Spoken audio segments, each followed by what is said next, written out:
This is a microphone test for the administrators. This is a microphone test.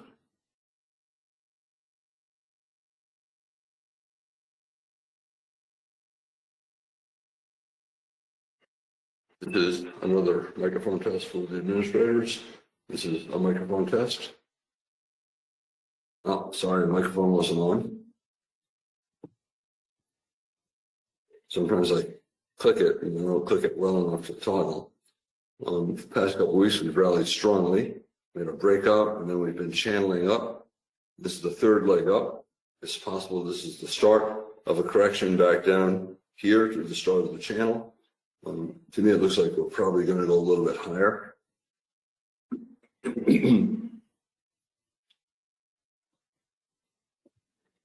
And the green line here is the open of the year. Look at that high, exactly to the tick, exactly to the tick. Went a tick or two above. So the market clearly is aware of what the opening price of the year was. And this is the close of last year. When we are above this line, then the market is up on the year. So right now, the market is up on the year. We tested it repeatedly here.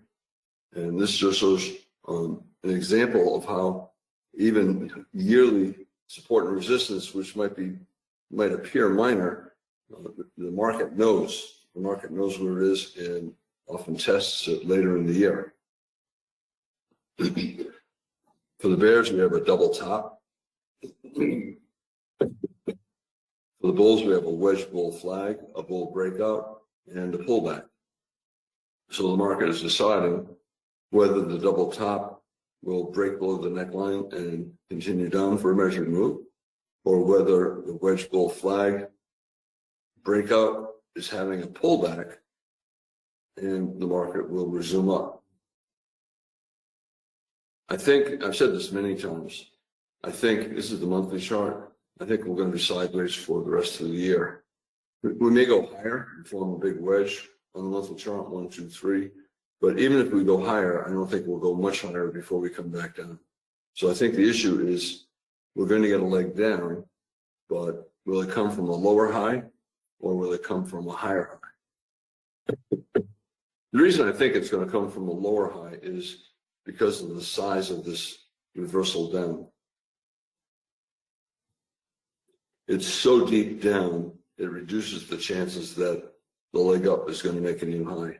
So I think we're probably going to stall this month or next month and then start to pull back.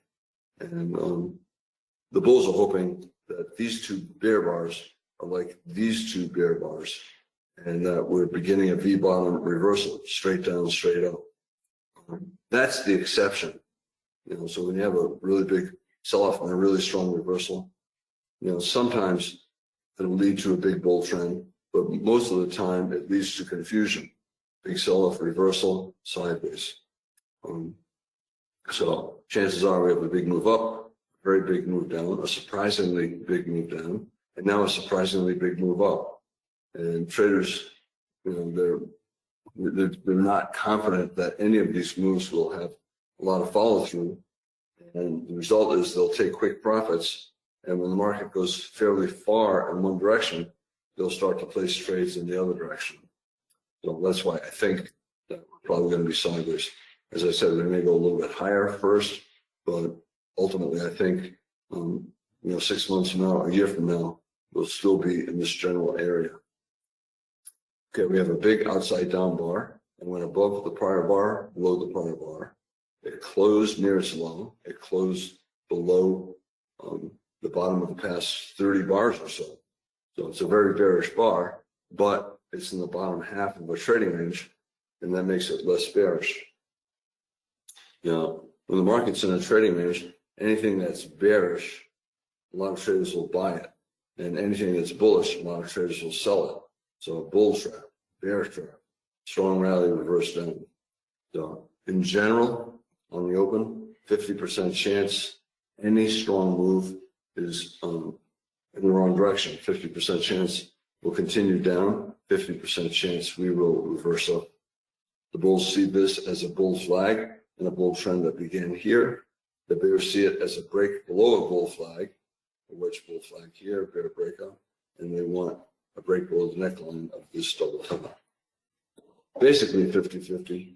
I think overall, it's a little bearish here, but overall I think we're going higher, a little bit higher, but not much higher. 60-minute chart. Monster move. This was an 8% range. That's incredible for one day to have a move that's 8%. So bull breakout, channel, and it's becoming flatter, losing momentum.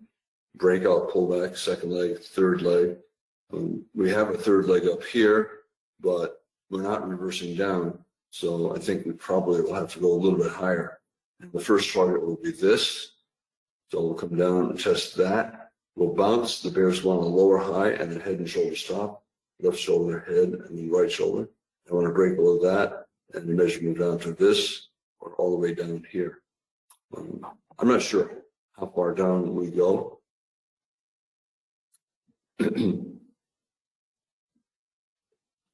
Weekly chart. Do the daily chart. This is what I'm saying, that on the open, 50% chance any strong move up or down is the wrong way. And because of that, when there is a strong move up or down, in this case down, you will get bulls buying the close of that bar or buying at its low. And they'll buy more if we get a second bear bar. They'll buy more if we get a third bear. At some point, they conclude we're in a bear trend and they'll exit. But a lot of the bulls will take the 50% bet that the market is going to go further up than it went down. This is a buy if 2 closes near its high. We're in the middle of a trading range. So to take a buy, you want a very good looking bar. If it has a fairly prominent tail on top, if it looks like 49, most bulls will wait and not buy above 49. But if the next bar is a bull bar closing on its high, then they'll buy. And the bears want 2 to be a bear body. It's a bull body now, but we have a minute and a half remaining, and it could end up as a bear. The minimum follow through that the bears want is no bull body. So if it looks like 73, a perfect doji, no bull body, no bear body, that is follow through, and you'll get traders selling the close, betting that will come down to the next support level.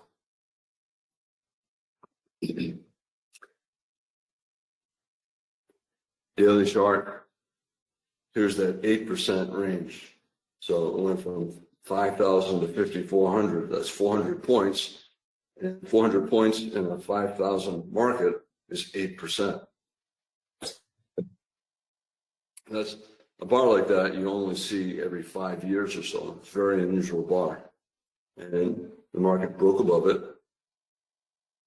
And that's a target. So at a minimum, I think we're going to come down to around that high at some point in the next couple of months. And the bears would like the market to come down here or here.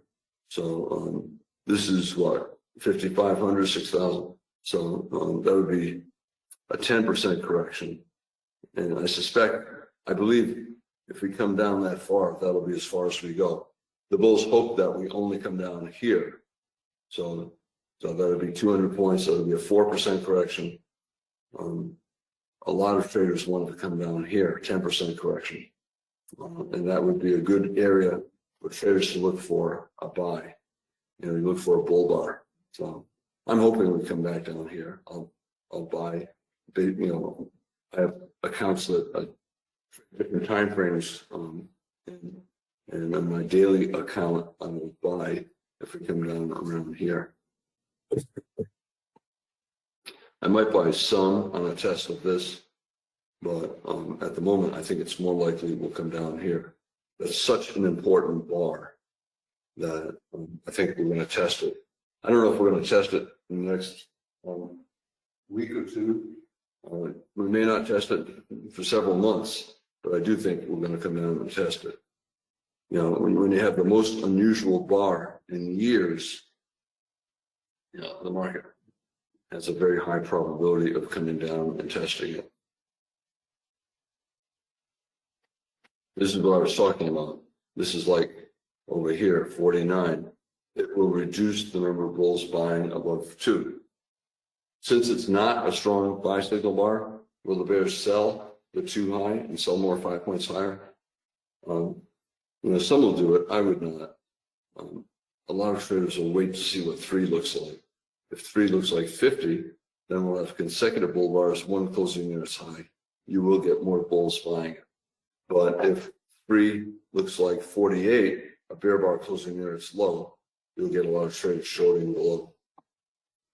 We're in a bull trend on the daily chart.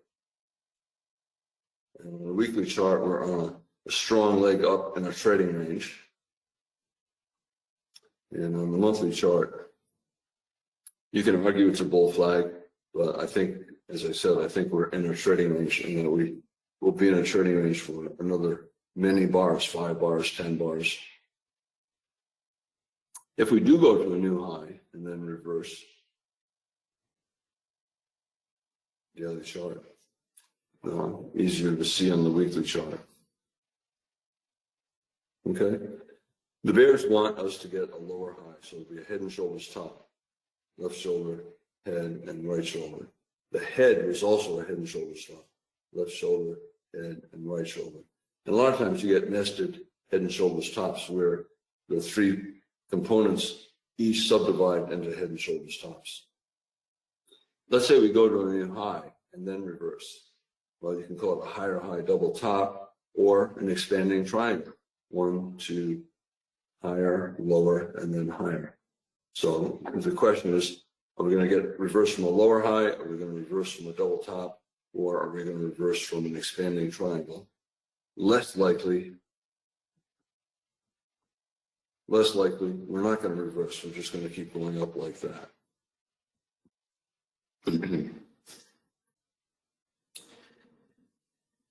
Another 2 minutes before this bar finishes. And very often, a bar will look very bullish, and then when it closes, it looks bearish. Very often, the bar will look very bearish, and then when it closes, it looks bullish. Look at 23. At one point, it was a big bear bar closing down here.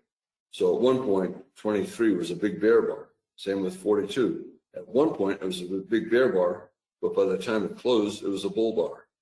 And this was a big bull bar, but it has not yet closed. And by the time it closes, it could look like, it could look like 68 right here, a bear body and prominent tail on top, a bear reversal bar. Not a lot of traders buying yet. They want 3 to close near its high, and they want 3 to close above the high of 2. It would then be a breakout bar, and they want it to close at or above the moving average. And if it gets all of those things, you will get a lot of buyers above 3. If it closes with a bull body, but around the high of 2, you'll get some buyers, but not many, and you will not get sellers. So what should you do right now? Should you be long or short? I would not have shorted below 1, right? If 1 is up here, so if you have a big gap up and then a big bear bar closing near its low, it's a short below that bar. But it's not a short when it's in the middle of yesterday's trading range and right around the moving average. And 2 could be a buy, but the bulls needed a bar that looked like 45, a bull bar closing near its high. Then traders would have bought above 2. 3 closed above 2, so it's breaking above 2. But it closed below the moving average and it did not close on the high of the bar. So it reduces the number of bulls willing to buy above 3. They will buy if the market goes above 3 and starts to race up. They'll buy as 4 is forming, or they'll wait for 4 to close and then buy above its high, or they'll buy 1 tick above the first bar of the day. So they'll buy the breakout to the new high.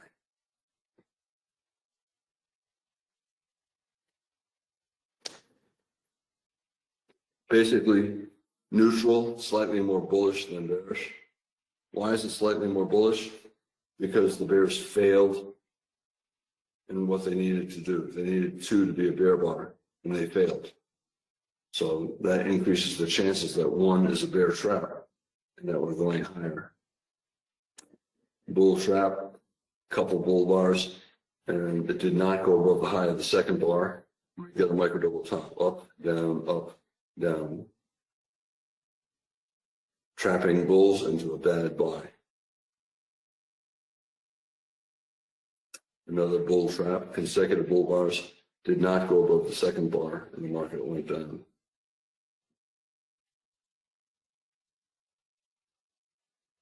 A bear trap, several bear bars, wrong direction, the market reversed up. If you get a big gap up, traders will sell below the low of the first bear bar. They prefer to sell below a bear bar closing near its low. So a lot of traders would sell below that bar, and then here, a second sell signal bar. That's another good sell. Huge gap up, reasonable to sell below its low, but I would get out if there's a bull bar closing near its high and the market goes above it. And I would get long if we had a couple of bull bars closing near their highs. So it's a sell below that bar. Some will exit short, some will buy to get long here. Everybody should buy to get long here. Opposite here, big gap down, big tail, but traders will buy above the bull bar closing near its high. We tested down and got a higher low double bottom and a very strong bull bar. Strong bull bar here, following 2 bear bars. It's a reasonable buy, but with the 2 bear bars, big bear bars, it's better to wait for a second buy. I hate that. Sometimes I click and the scale goes away, so now I gotta go back in and put the scale back. To sell below 4, the bears want the bar to close near its low. And right now, it's slightly more bullish than bears, but the bulls need a bull bar closing near its high, and they want another breakout bar. 57 went above 56, so 57 broke above 56, but I would not call it a breakout bar. For a breakout bar, a bull breakout bar, I want a big bull body, I want it closing near its high, and I want it closing above the high of the prior bar. So that is a bull breakout bar. This is a bear breakout bar, relatively big bear bar, closing near its low, closing below the low of the prior bar. Another bear breakout bar, big bear bar closing near its low, closing below the low of the prior bar, and it also closed below other lows. So that's a stronger breakout bar. Okay, 4 closed near its high, so it's a reasonable buy. 3 consecutive bull bars, a bull bar closing near its high, closing above the moving average. The bears are hoping it's still a bear flag and a bear trend that began here. And the bulls are hoping that this bear trend was a trap and that the market has reversed up. So that's the first reasonable buy signal of the day. But look what happened when 5 went above 4. Were there a lot of buyers? Not yet, right? It went 1 tick above 4, and that means, and then it became a bear bar. That means there were more traders with limit orders to sell the high of 4 than there were orders with stop orders 1 tick above 4 to go long. So that's trading range behavior. When you see bearish things like 1 and traders buy them, and you see bullish things like 4 and traders sell them. So they're betting against trends. The bar hasn't closed. Very often on the open, the market waits for bar 7 because that's at 7 o'clock on California time. And there's often a news report or some kind of financial report at 7 o'clock. And that's often an excuse for the market either to break out or reverse down. In the middle of yesterday's trading range, So neutral, except it's slightly more bullish. We have 3 consecutive bull bars, and the third one closed near its high, and it closed above the high of the bar, and it closed above the moving average. So slightly more bullish than bearish. It would not take much to make it bearish. If 5 closes near its low, and then if 6 closes at a new low of the day, it then becomes more bearish than bullish. A lot of traders are waiting for consecutive big bull bars closing near their highs, or consecutive big bear bars closing near their lows. They want to see sustained price movement in either direction. Can you short below 5 if it closes near its low and below the moving average? With the 3 consecutive bull bars, I would not. But if I were long, I would get out of longs below a bear bar closing near its low, especially if it closes at or below the moving average. The entire day, Friday, was sideways, and it's been intensely sideways for about 15 bars now. You know, lots of reversals: bear, bull, bear, bull, bear, bull, bear, bull, bull. You know, we're just alternating every 1, 2, or 3 bars. It makes traders hesitant to place trades. Another minute to go. Will it close near its low?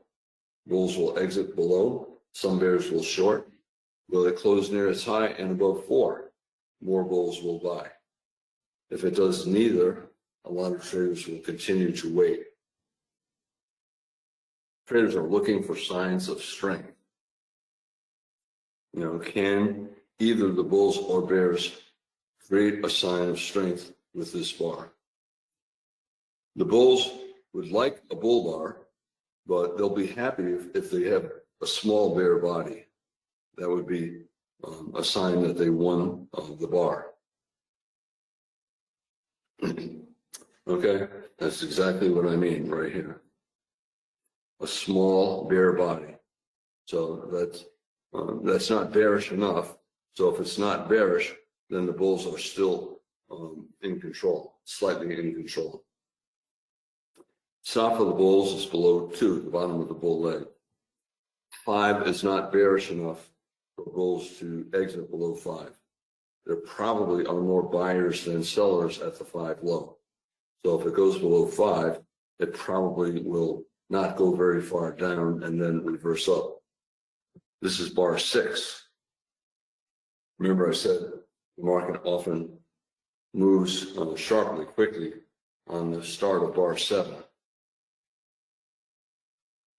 As of reports at 7 o'clock California time, 10 o'clock Eastern time. I didn't check to see if there were reports. Okay. Yes, there's a report. You know, I don't care. I just know that bar 7, there's an increased chance of it being a trend bar in either direction.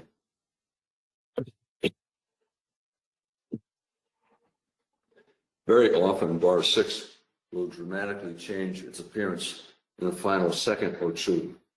The computers do things to change the appearance of 6 right before the report. And sometimes the bar will become bigger. So it could suddenly become a big bull bar, and then you don't have any time to decide whether to buy above 7 or not. Or it could become a big bear bar closing near slow. And then you don't know where the low of the bar is.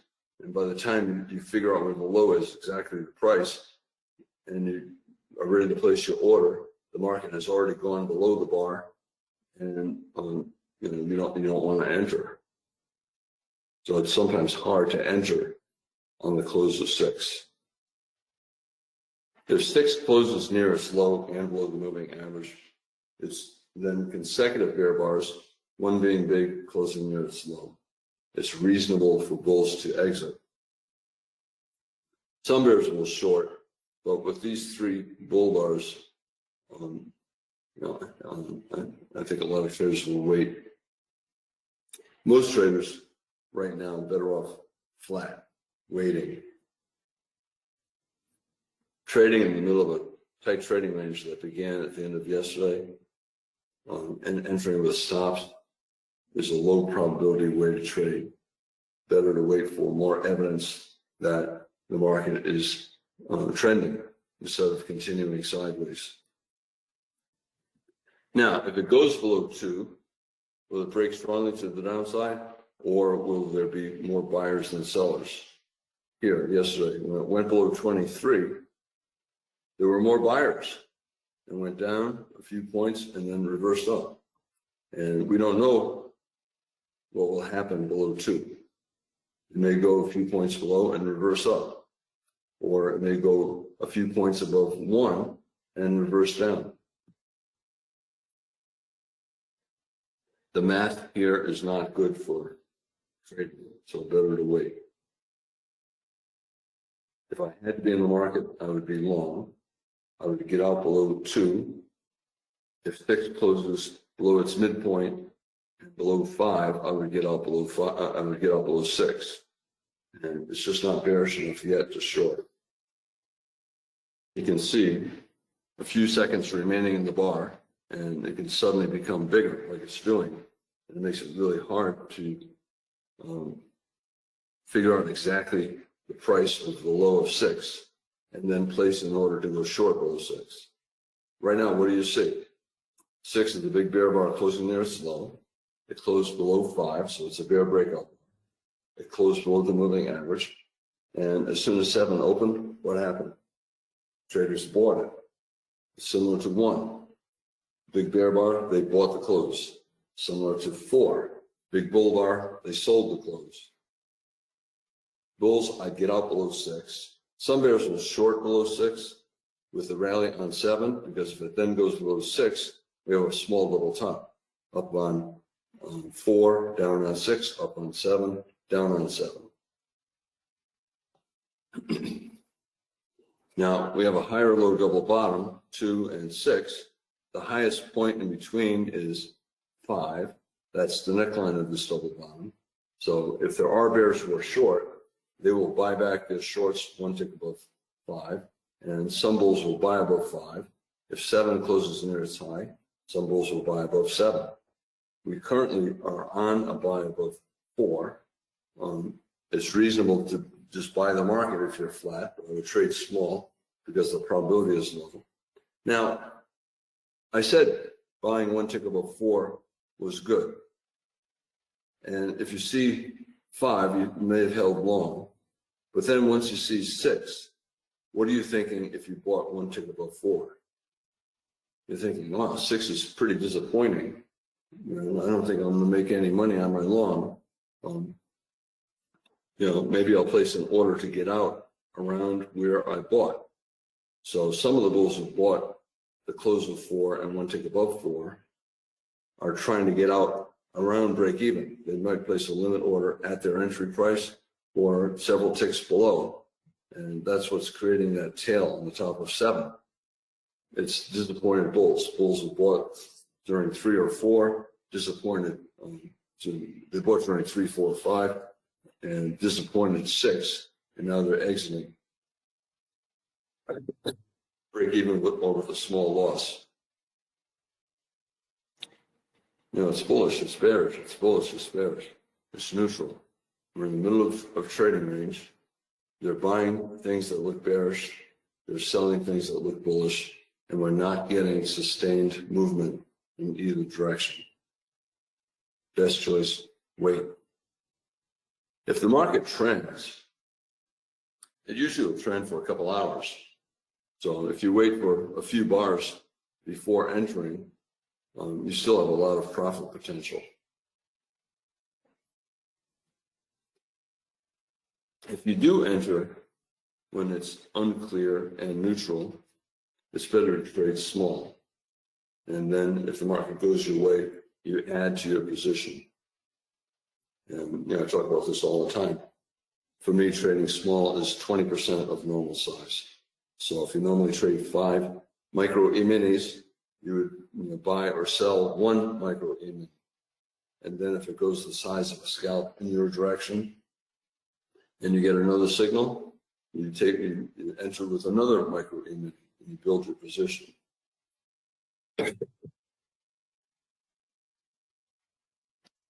Globex chart in the middle of the Globex range. 90% chance we either go below the Globex low or above the Globex high at some point today. We have 3 consecutive bear bars, a bear inside bar closing near its low. This is the 15-minute Globex chart. So that is a 15-minute sell signal. It just triggered when this current bar went below that bear bar. A bear inside bar closing near its low after a couple consecutive big bear bars. So on the 15-minute chart, it's currently on a sell signal, but the entry bar so far has a bull body, so not very bearish. Reasonable to be out of longs. It's reasonable to be short as well right now. It went below 6. But I think most traders should just be flat. Can you still be long, stop below 2? Yeah. Can you be short? If you're short, where's your stop? Is it above 5 or above 1? Either way is fine.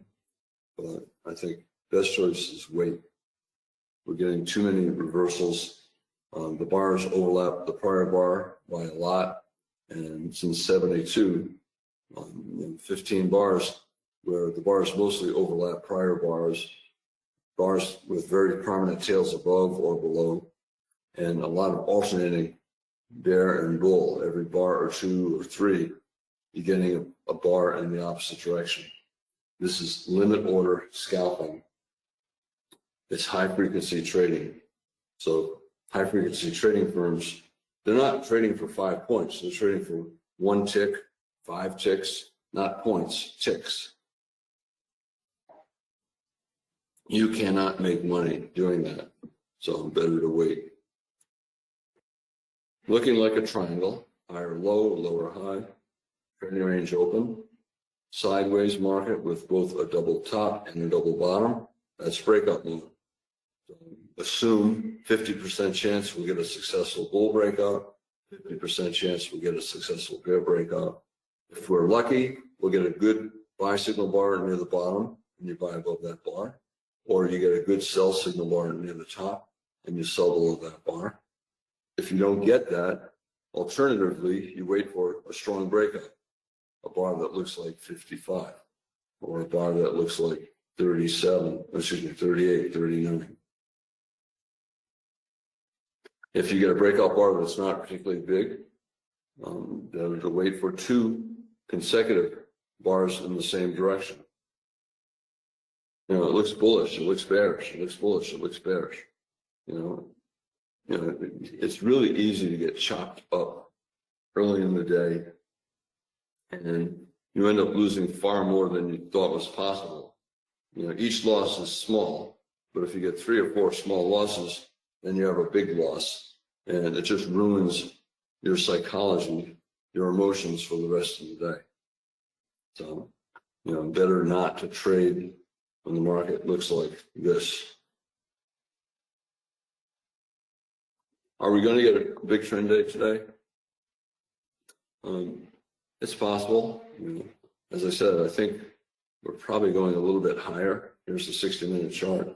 We're in a bull channel, but it's the 3rd leg up, 1, 2, and 3. And usually you'll start to get profit taking. And we're also a bigger 3rd leg up, 1, 2, and 3. So I think at some point in the next week or 2, I'm going to get some profit taking and come down to this area. Sometimes you'll get some kind of a wedge top, and instead of getting a reversal, you get a breakout. So this is a bull breakout on a smaller time frame chart. This is probably a wedge, and instead of a reversal testing the start of the wedge channel, we get a bull breakout. That happens pretty often. So it's basically a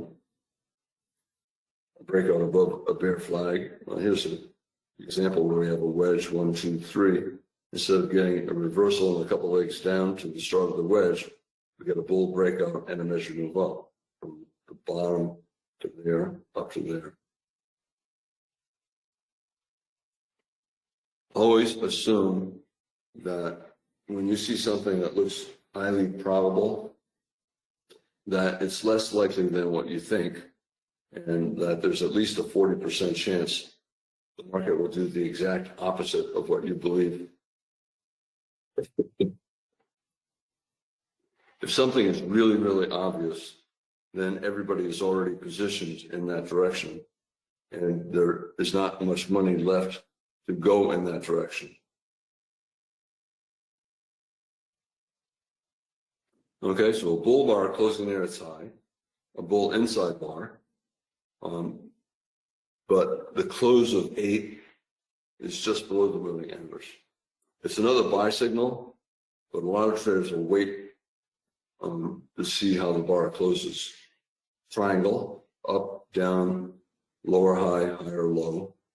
And when you have a triangle, half the time when you get a breakout, the breakout fails, which is pretty much true of any kind of a breakout. You know, any trading range breakout, you know, half the time it's going to fail. Here, this broke above that, it failed. This broke below that, it failed. Still on the buy above 4. If you exited, this is another buy above 8. 9 to fail and reverse down.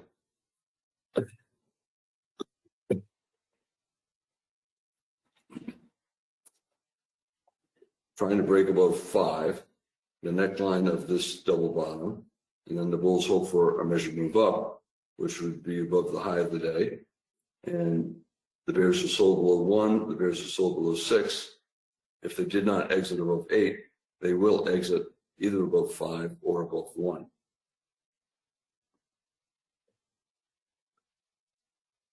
Bulls broke above 5. That's the triggering that triggers the double bottom buy. It's a double bottom buy signal. Double bottom 2 and 7. Highest point in between 5. We broke above it. Bears will give up. Bulls will buy. Except in a trading range. In a trading range, it'll be the opposite. Bears will sell and bulls will exit. So are we still having trading range behavior? Is 9 going to reverse, or are we beginning a trend? Is 9 going to close near its high and above 5? And then is 10 going to be another bull bar breaking above 1? Can you still be short here? No, I would either be long or flat. If 9 reverses, if 10 is a big bear bar closing near its low, that would be a credible sell signal. Right now, the bulls are making an attempt to begin a bull trend. And if they truly are strong, they will do things that will tell traders that we're probably going higher. So they'll create bull bars, big bull bars closing near their highs, big bull bars closing near their highs and above important prices, like above 5, a lower high. They'll get consecutive big bull bars. Now, why is it important that we go above 5? Because the bear trend needs lower highs. Lower high, lower high. If the market breaks above a lower high, a lot of the bears will exit because we're no longer forming lower highs. The market's no longer in a bear trend. It's then either in a bull trend or in a trading range. Bear trend needs lower highs, lower high, lower high. Bull trend needs higher lows. And if the market breaks below a higher low, then it's probably no longer in a bull trend. It could go back into being a bull trend, but a lot of traders will conclude it's no longer a bull trend. It's either a trading range or a bear trend.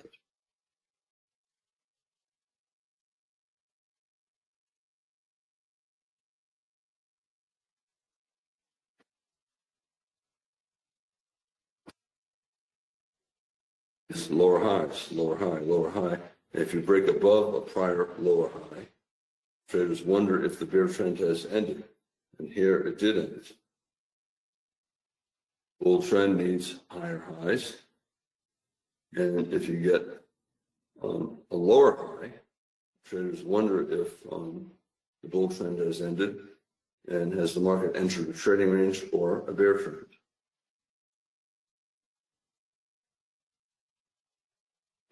Very good bar 9, but traders want follow through. We have 3 consecutive bull bars here, 3 consecutive bull bars here. So that's very good for the bulls, but we're going to break out 9. We need follow through. If 9 looks like 6, a big bear bar closing near its low and closing at or below the moving average, bears will sell below 10 and bulls will exit below 10. The bulls want, at a minimum, 10 to not have a bear body. They want it to close at or above 5. They would like it to close above 9. They would like it to be a bull bar closing near its high and above the high of 9. If they get that, then a lot more traders will buy above 10. We're getting near the end of the first hour, so traders are beginning to wonder what the first 60-minute bar will look like. And we have 7 bars in the tight trading range on Friday, and then we have an 8th bar in the tight trading range today. So on a 60-minute chart, we're above the moving average. We're getting higher highs, higher lows. It's slightly more bullish than bearish, but here it's less bullish. It's more neutral.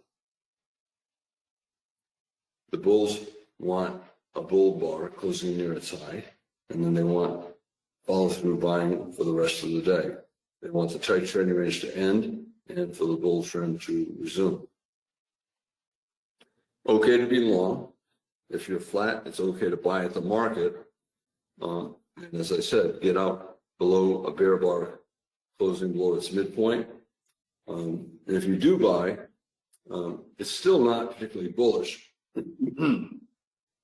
So if you buy, it's reasonable to trade small. And then if we keep going up, you buy more, buy more, buy more.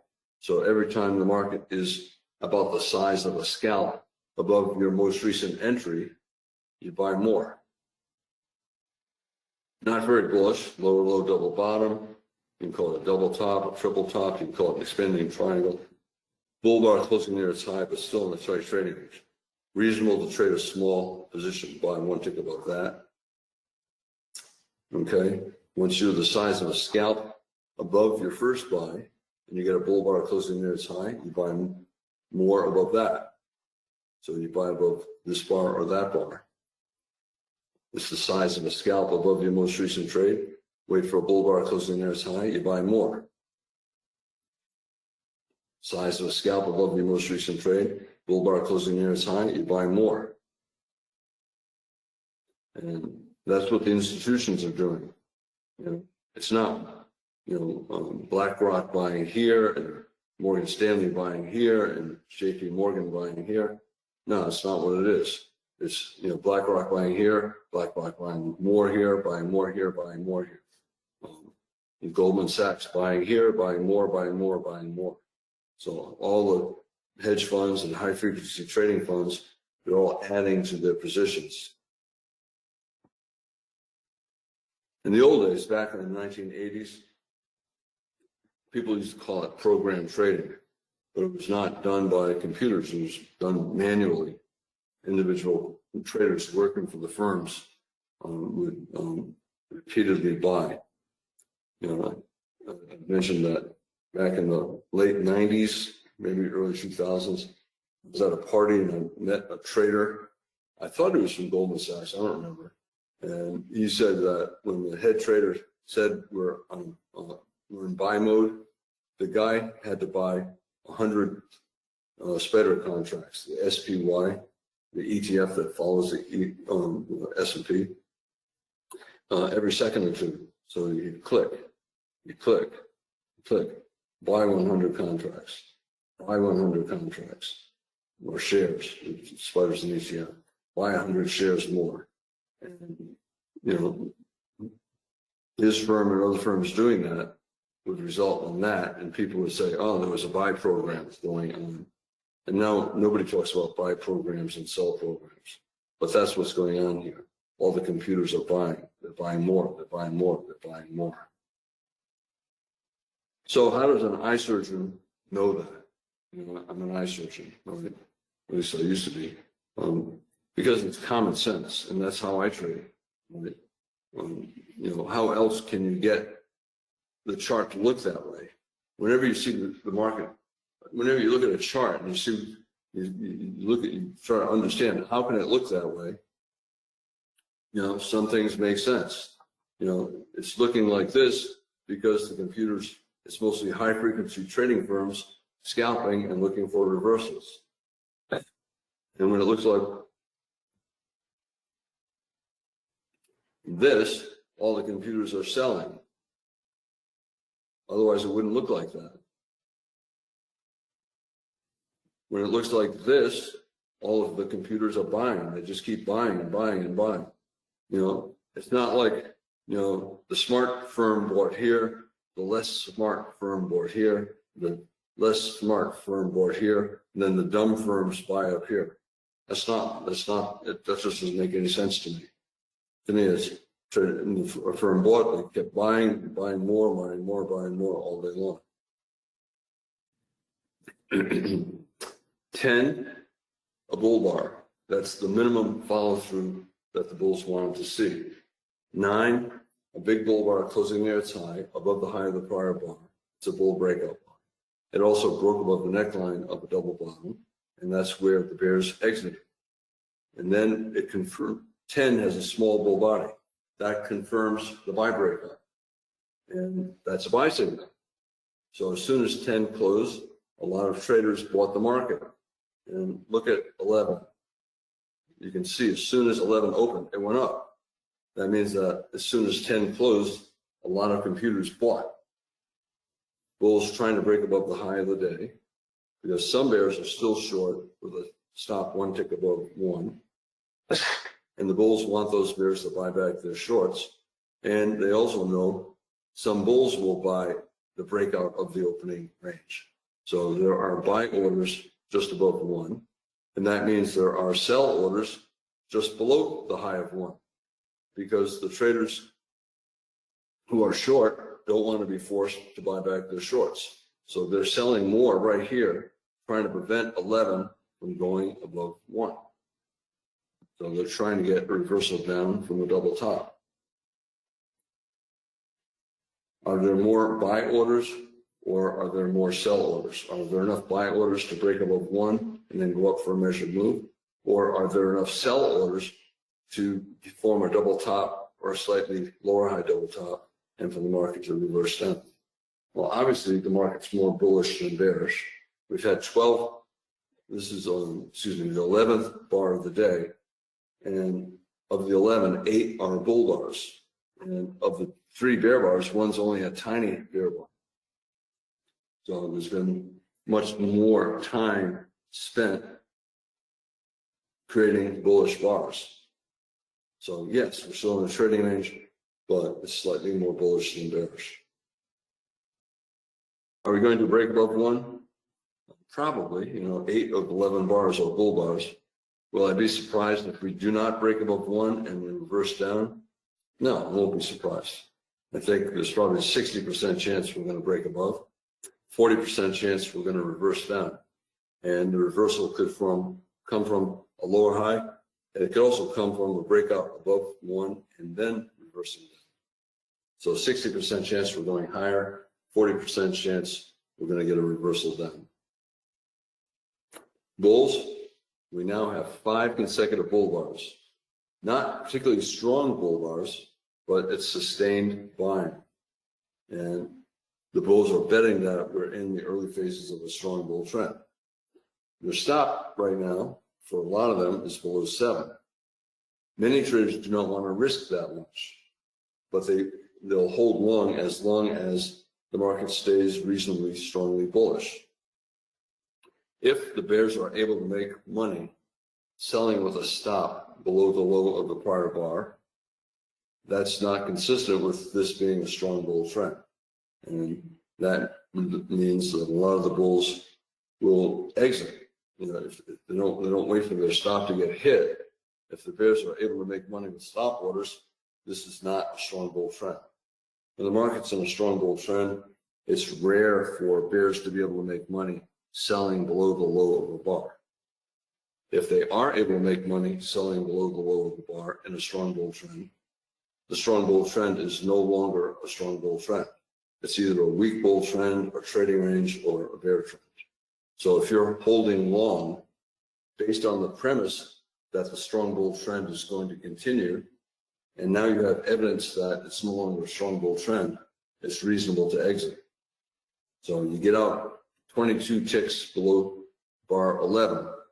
If then the next bar is a bull bar closing near its high, you know, maybe the bear bar is a trap and the bull trend's resuming, you can buy again above a bull bar closing near its high.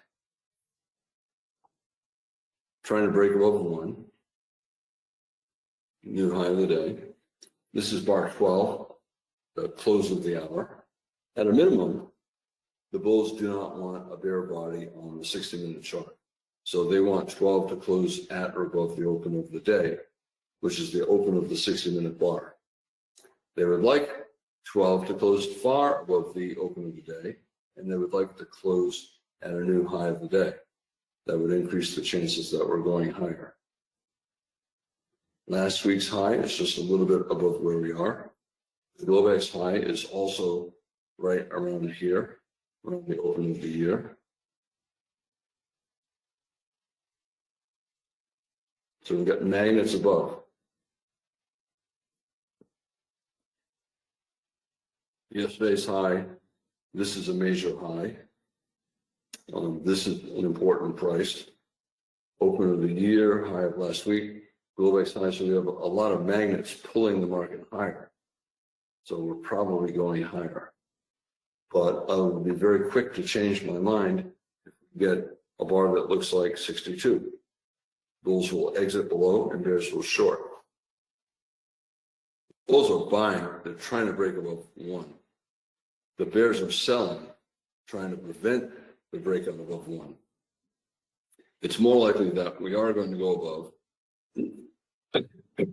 but 40% chance we're going to reverse. What happens if 12 closes below the open of the day? Then we'll get a bear body on the 60-minute chart, but it's not very bearish. We have 8 bars in a tight trading range.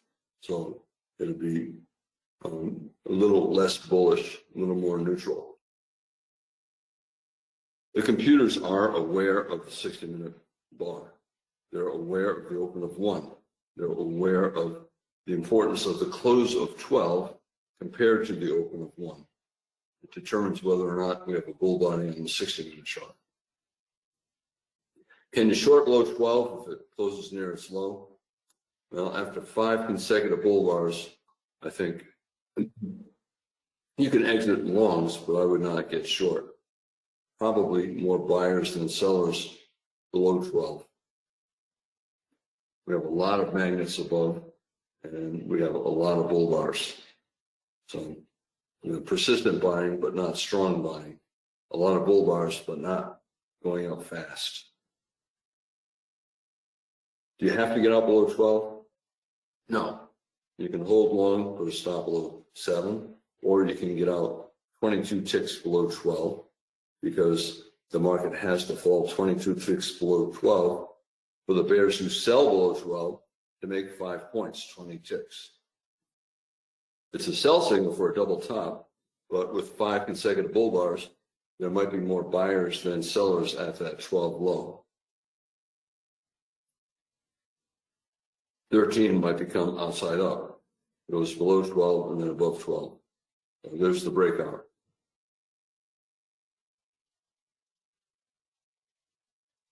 More bulls are buying and bears are exiting.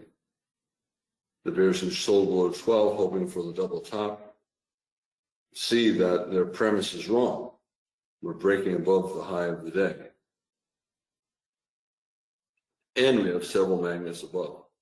So chances are we're going higher. Now, what happens if we get a second reversal down on 14? Second reversals are important, and you'll get more traders entering. Here, we had two reversals up, 42, 45. Reasonable to buy above 42. It's a wedge and a decent bull bar. So, decent bull bar, it's a wedge, it's a lower low double bottom, it's a parabolic wedge here. Then you get a second bull bar and even stronger one. So, a second reversal, traders are more likely to take it. Here, you got a reversal down. This bar went below that, but a very tight bull channel. Traders will wait for a second reversal down before shorting. Almost to the Globex high, almost to the open of the year. Remember, yesterday, Friday, we failed repeatedly at the open of the year. Here, here, here to the tick, here. And bulls are trying again to break above it. And the bears are selling there. They're trying to keep the market from getting much above 6,000, and they're trying to keep it from getting back above the open of the year. We're in a bull trend on the daily, weekly, and monthly charts. On the 60-minute chart, chances are we're going higher. But because of the wedges on the daily chart, and the big down, big up on the monthly chart, we're probably not going a lot higher. This is the daily E-mini. I want to put up this chart. I show this chart pretty regularly. This is the bond futures chart. I'll put up a monthly chart.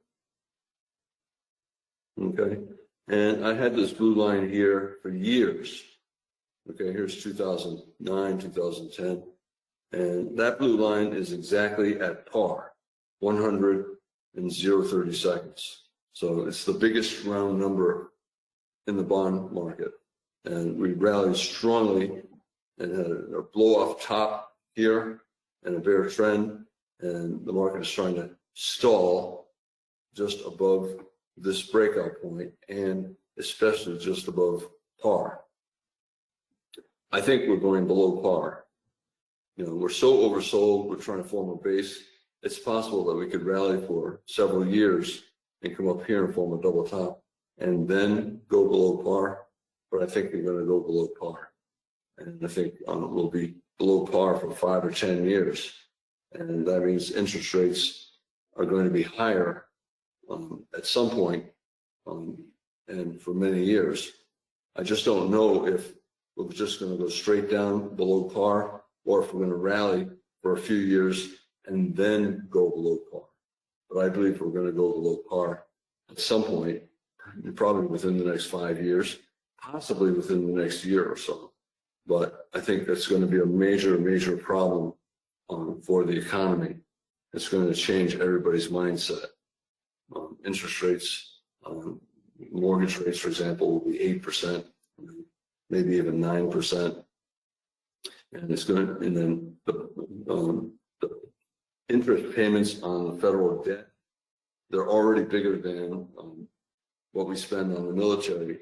They're going to be huge. So it's, you know, I think we're going to have a potential very big problem coming up some point in the next 5 or 10 years. I want to say something else about that. Back in the 1980s, Reagan did a lot of deficit spending, and the debt greatly increased. Back then, it was like, the total debt was like $2 or $3 trillion. Now it's over $30 trillion. And everyone talked about how the economy was going to collapse. And okay, here's Reagan when they said the economy was going to collapse because the debt was so big. And look what the market has done. Did it collapse? No. And all through here, you always hear people saying about, oh my gosh, the debt is so big, the economy is going to collapse. The economy is going to collapse. The economy is going to collapse. The economy is going to collapse. A broken clock is going to be right eventually, right? And the people who talk about the economy collapsing eventually will be right. You know, you'll get some major sell-offs here on the market in 2007, 2009. The market sold off more than 50%, right? And we're going to do that again at some point. But to say that it's going to happen soon, it's ridiculous. Nobody knows when it's going to happen. And therefore, traders looking at the bond market saying, oh my gosh, interest rates are so high that the market's going to collapse. You know, people have been saying that for decades. You know, I've been trading now for 40 years, and I've heard it regularly for decades. And as I said, eventually it's going to happen. But, you know, in the meantime, if you're waiting for it to happen and you're not investing, you're missing out on tremendous profits. Also, let me go back to this chart here. This is the S&P cash index. So, you know, you don't want to buy yet because the market's going up. I don't want to buy yet because I want to wait for that crash. I don't want to buy yet because I want to wait for the crash. And then you finally get the crash and it comes back down here. You know, if you bought down here, you'd still have a big profit. And even if it does crash, it's going to go back up there within 2 or 3 years.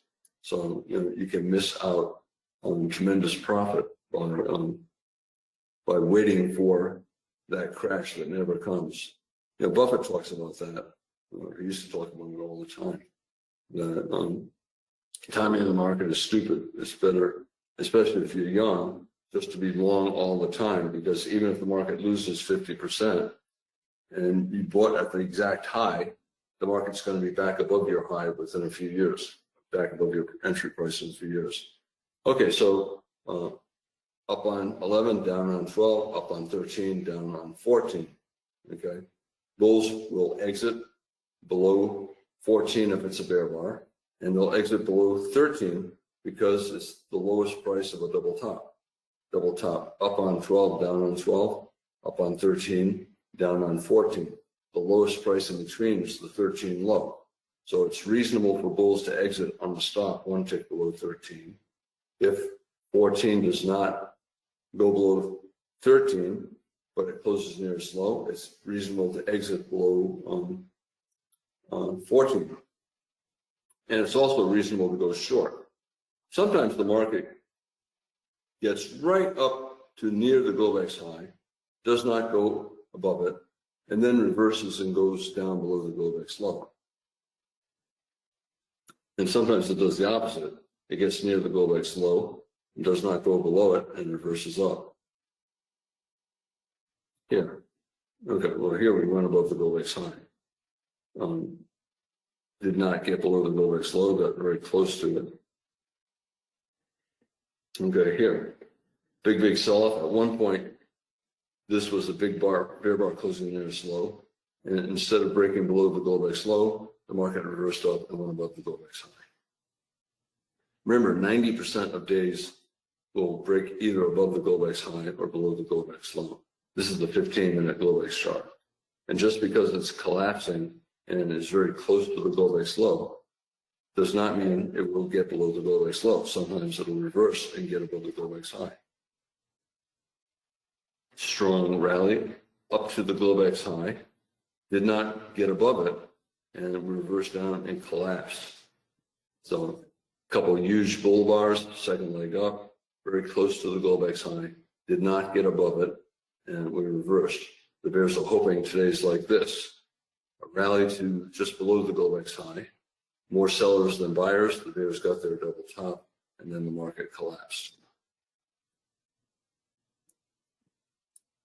The bears are hoping this will be another example that we get near the Globex high, reverse, and then go below the Globex low.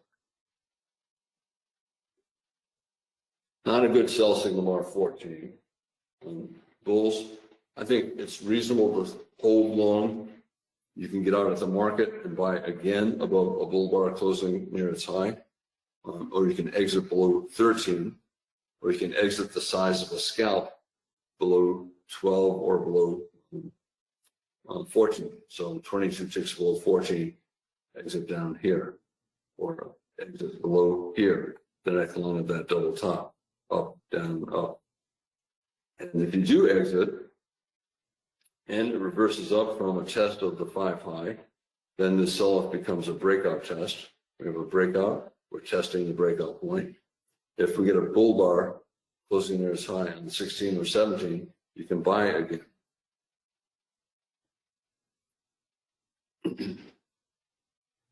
What happens if we turn up on 16? Well, this pullback is reasonably small. This is a small pullback. This is a small pullback in a bull trend. So we're currently in a small pullback bull trend. The bears are hoping that we reverse. The bulls are hoping that we break above that high, above the open of the year, above last week's high. Still slightly more bullish than bearish. We're in a small pullback bull trend, and 12 is not a good sell after 6 bull bars. 14 is not a good sell, even though it's a second sell. It has a big tail below. You could be short below 13 because it's the neckline of a double top, but I would either be long or flat. Looking for more evidence. More evidence means more bars. The bulls want a bull bar on 16, bull bar closing near its high, that would be a buy. The bears want 15 to close near its low and at or below the moving average, and you will get bears selling below 15 then. 15 is a multiple of 3, so it corresponds to the close on the 15-minute chart, and this is the 15-minute chart. We have a triangle, we have a lower high, a slightly lower high, we have a higher low, so breakout mode, and the bears are they want to get a good sell signal bar reversing down from the top of the triangle. But if we get a fairly prominent tail on the bottom of this sell signal bar, fewer bears will short. They want this bar to close near its low. They want 15 to close near its low. Another 10 seconds before we find out. Will 15 close near its low, making the 15-minute bar close near its low, or will 15 bounce up? Okay, good bar for the bears on the 15-minute chart. Good bar for the bears on the 5-minute chart. So you will start to get bears shorting one tick below 15. Is 15 like 6? We don't know. It's possible that more traders will buy the close of 15 just like they bought the close of 6. But I think the math here is better for the bears. We have consecutive bear bars reversing down from an important resistance area. One of the bear bars is big, closing near its low. So this is a reasonable short. Do the bulls buy again above 16? I think the bulls would need a very big bull bar 16 to buy again. And do the bears exit above 16? If it's a bull bar closing near its high and above the moving average, I would exit shorts, but it's not bullish enough to get long. So right now we're on the sell below 15. Theoretically, the bears have a stop above 13, but they'll get out before that stop is hit. If they get a bull bar closing near its high, 16, they can get out above that bull bar and then sell again if you get a bear bar closing near its low on 17 or 18. Not very bullish here, did not cover a lot of points.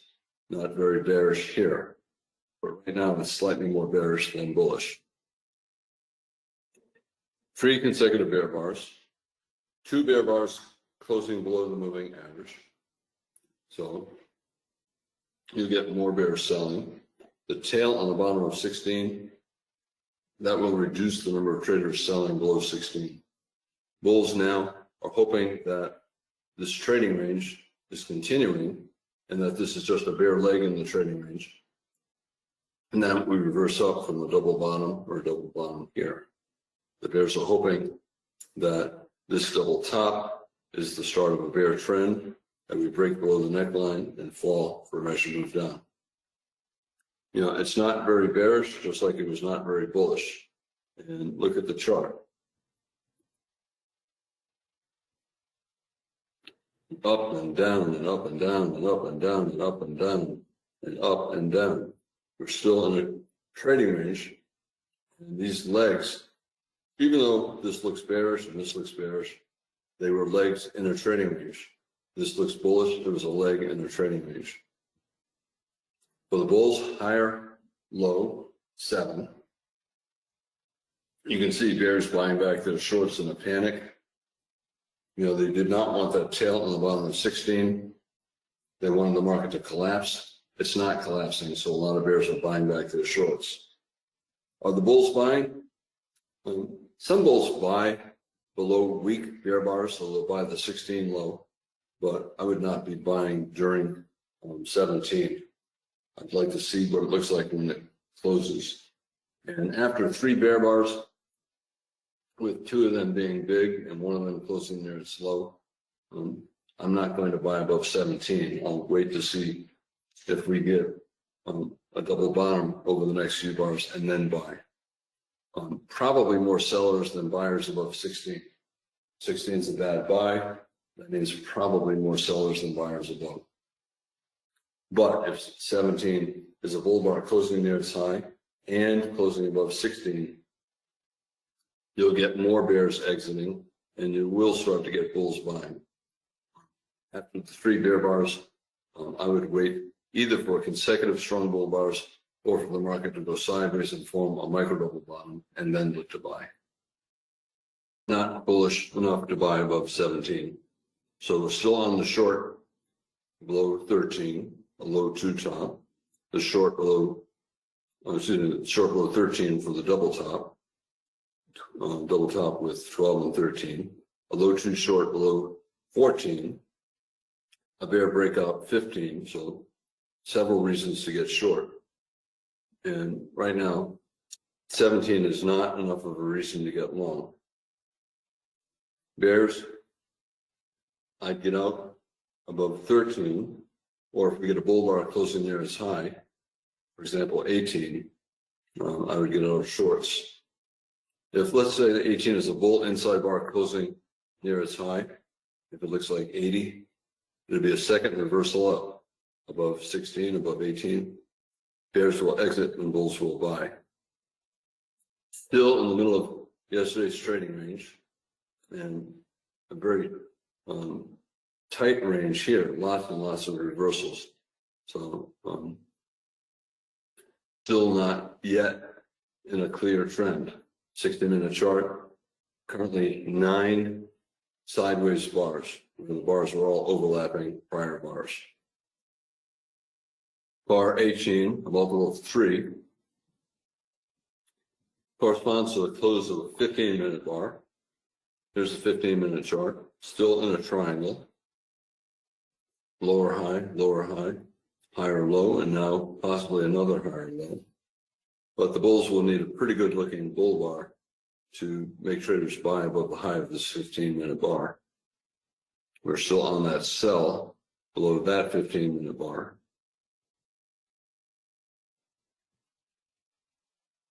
Bulls need 18 to close near its high, and preferably at or above the moving average. If they get that, bulls will start to buy above 18, bears will exit. If they do not get it, then they're still on the short. Stop either above 13 or the size of a scalp above 18. Still no sustained trading, no trend. Are we still in a bull trend? Yeah. We have a high, we have a higher high, we have a higher low, but we're also in a bear trend. Whenever the market's in a trading range, it's always also in both a bull trend and a bear trend.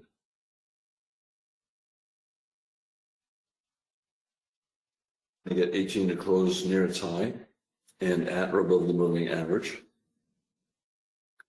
That will make bears give up above 18, and it will encourage bulls to buy. Should you buy above 18? If you do, I would trade small. It's still after 3 decent bear bars. The bears could get a micro double top and then a sell signal bar on 19. Lots of reversals in search of a trend. If we go down, traders will say the bear trend began over here. If we continue up, traders will say the bull trend began over here. When the market's in a trading range, 100% of the time, it's also in a bull trend and in a bear trend. There's ultimately going to be a breakout, either down or above. And if it's down, traders will look for sell setups, so lower high double top. If it's a bull breakout, it'll be from a higher low double bottom. So even though we're in a trading range, if we go higher, traders will say the bull trend began here. So we were in a bull trend since here or since here. If it goes down, traders will say, well, the bear trend began over here or over here, and we were just going sideways, and now we're resuming down. Every trading range has a double top and a double bottom, usually several double tops and several double bottoms. Double top, double bottom, double bottom, double bottom, double bottom, double bottom, double top, double top.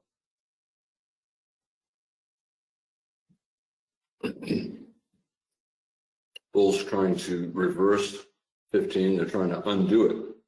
So they'd like to get something as bullish as 15 was bearish. So they'd like either a single big bull bar closing near its high, or 2, 3, 4 smaller bull bars, but with bars closing near their highs. If you did buy above 18, I would trade small. And if it continues up the size of a scalp and you get another bull bar closing near its high, you can buy more. And then if you get another continuation up about the size of a scalp, and then another bull bar closing near its high, you can buy more. And for the bears, some bears are still short, stop above 12, stop above 13, and they'll sell more as the market goes up. And if the market goes down, they'll sell more as it goes lower. Don't worry about the reversals. You have to trade the market that you have and not the market that you want. It's a lot easier to trade this than what we have today. Right? But from a bear perspective, it's a lot easier to sell when you're getting sustained selling like that. That's not what we have today. Today we have lots of reversals, lots of bars with prominent tails, lots of instances of traders selling bullish things, like a big bull bar, they sell. Big bull bar, they sell more higher. A breakout, they sell the high of the breakout point. And anything bearish, they buy. Bear bar, they buy. So limit order traders betting on reversals are making scalps, and stop order traders betting on trends are not making much money. If you bought above 8, I said I would not get out below 12, but I would get out below 14. You barely made 5 points. Can the bulls get a big bull bar closing near its high? Can they start to create evidence that a bull trend is underway? So far, no. Bears, they're not going to short below 19. 3 consecutive bull bars. We had 3 bull bars here, we had 6 bull bars here, we had 3 bull bars here. It's still, I think, slightly more bullish than bears, even though we're in a trading range. The trading range is in a bull trend on the 60-minute chart and daily chart. Can you buy at the market, stop below 17, trade small and add on if it goes higher? Yeah, I think you can.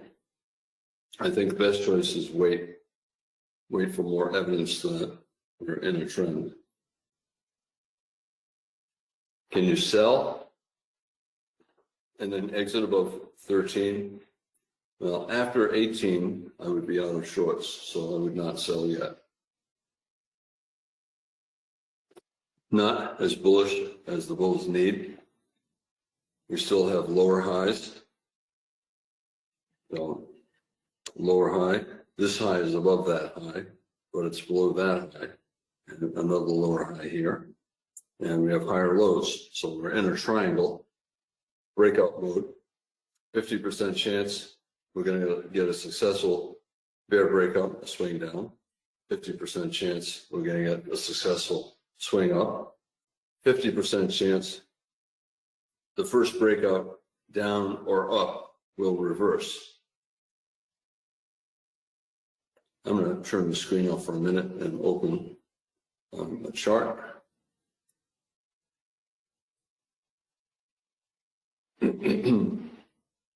Turn the screen off for a minute and open a chart.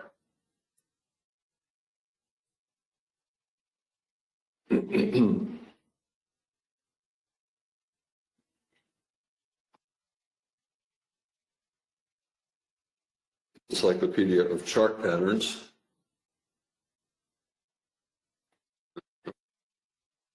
Particular collection of charts. So trading range open in a triangle where you get a bull breakout. So here's the open of the day. Triangle, open of the day, a triangle, open of the day, a triangle. Tight trading range, but lower highs, higher lows, triangle. 50% chance you're going to get a successful bull breakout, a bull trend. 50% chance you get a bull breakout that fails. 50% chance you'll get a successful bear trend. 50% chance you'll get a bear breakout that fails and becomes a bull trend. So this is what we're looking at. Once you break out, if you get sustained buying, 2 or 3 bull bars closing near their highs, you buy at the market, you buy above a bull bar closing near its high, betting on a bull trend. And once you get a bear breakout, you start to look for bear bars closing near their lows, and you sell, betting on a bear trend. If you do get a bull breakout, and then you get a bear bar closing near its low, you exit longs, and you think about shorting, especially if you get 2 or 3 bear bars closing near their lows. If you get a bear breakout, and then within a few bars you get a bull bar closing near its high, you buy, or you wait for a second bull bar closing near its high, and then you buy on the way up. Again, 4 consecutive bull bars. Okay to be long. You could either buy at the market. If you did not buy above 18, you could buy at the market. You could buy above a bull bar closing near its high, like above 22. Or you could wait for a stronger bull breakout. And for the bears, you cannot short below 20. But if 21 is a bear bar closing near its low, bulls will exit below and bears will start to short. Breakout mode. The triangle, the legs up and down are getting smaller. All right, we're getting in a tighter and tighter triangle.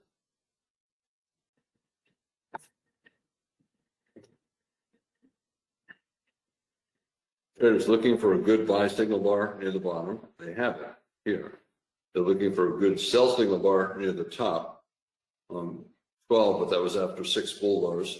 And then 14 was not very bearish. So it's still slightly more bullish than bearish.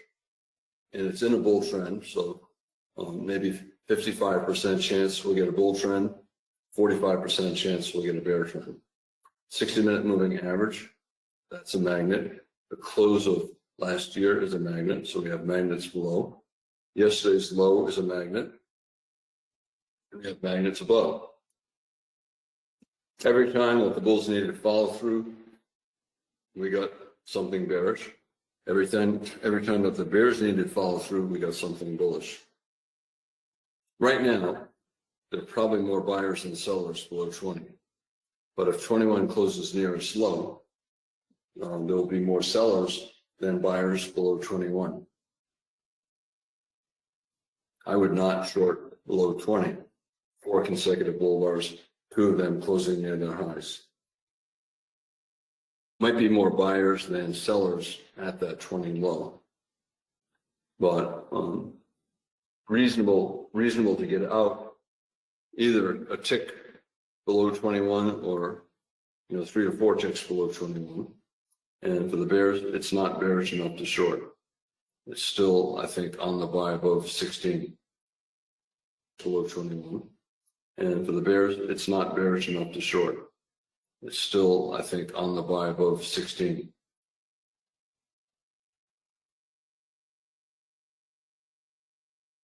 Remember, if we break below the triangle, 50% chance we'll reverse up. If we break above the triangle, 50% chance we'll reverse down. Bulls want 21 to be a small bear trap, trapping bears into a bad short. And for them to conclude that it's a bear trap, they need 22 to be a decent buy signal bar, a bull bar closing near its high. Probably more buyers than sellers below 20.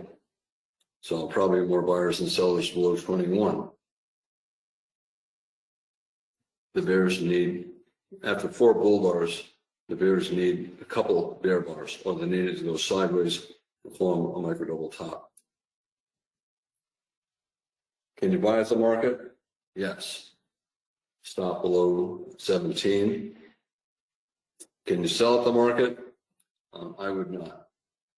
After 4 bull bars, 1 bear bar is not enough.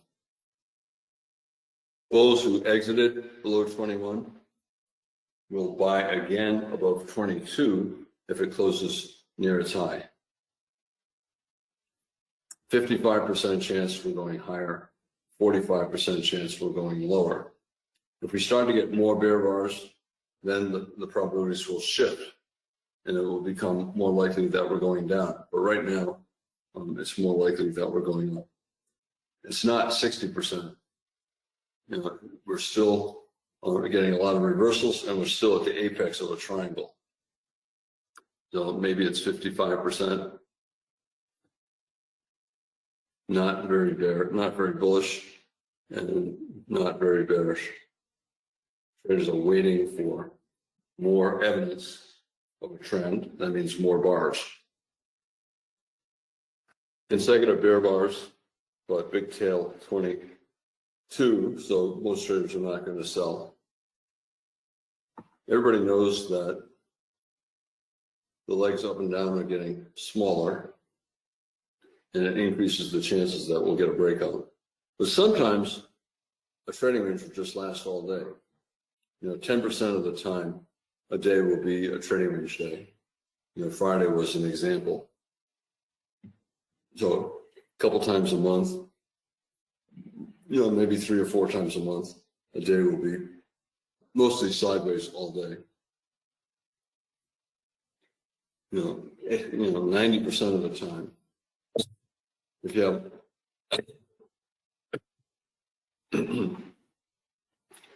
90% of the time, you're going to get some kind of a trend during the day.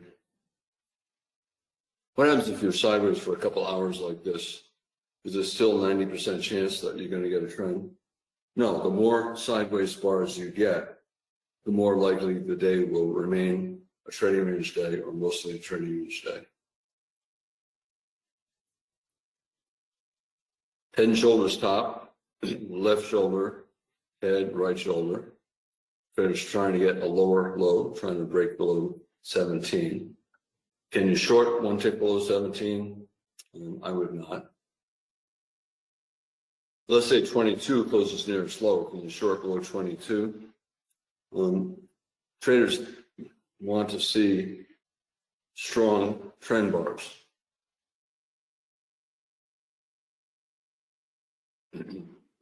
So some bears will sell below 23, others will wait for a close below 17 and then sell below that.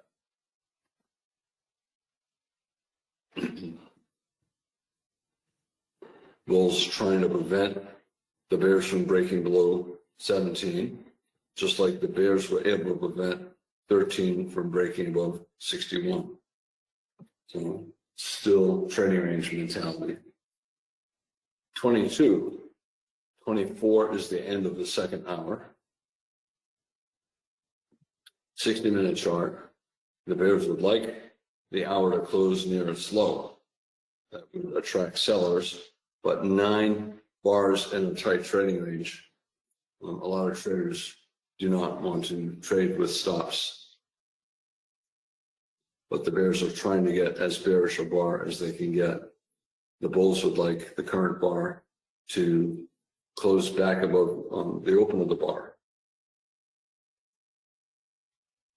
The hour opened with bar 13, so the bulls want bar 24 to close at or above the open of 13, which is also the open of the week, so that the 60-minute bar does not have a bear body.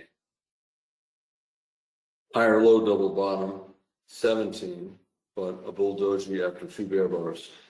So not bullish enough for bulls to buy above 23, and for the bears, not bearish enough for the bears to sell below 23.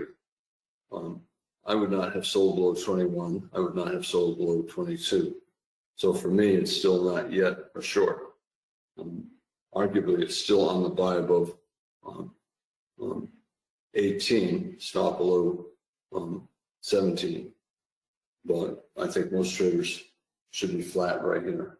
If they bought above 18, I would exit below 21, and 21 is not bearish enough to sell after 4 bull bars. So far, trading range day, limit order scalping. Traders buy bearish things and they sell and sell more higher. And they buy more lower, betting on reversals. They're using wide stops, they're scaling in, and they're scalping.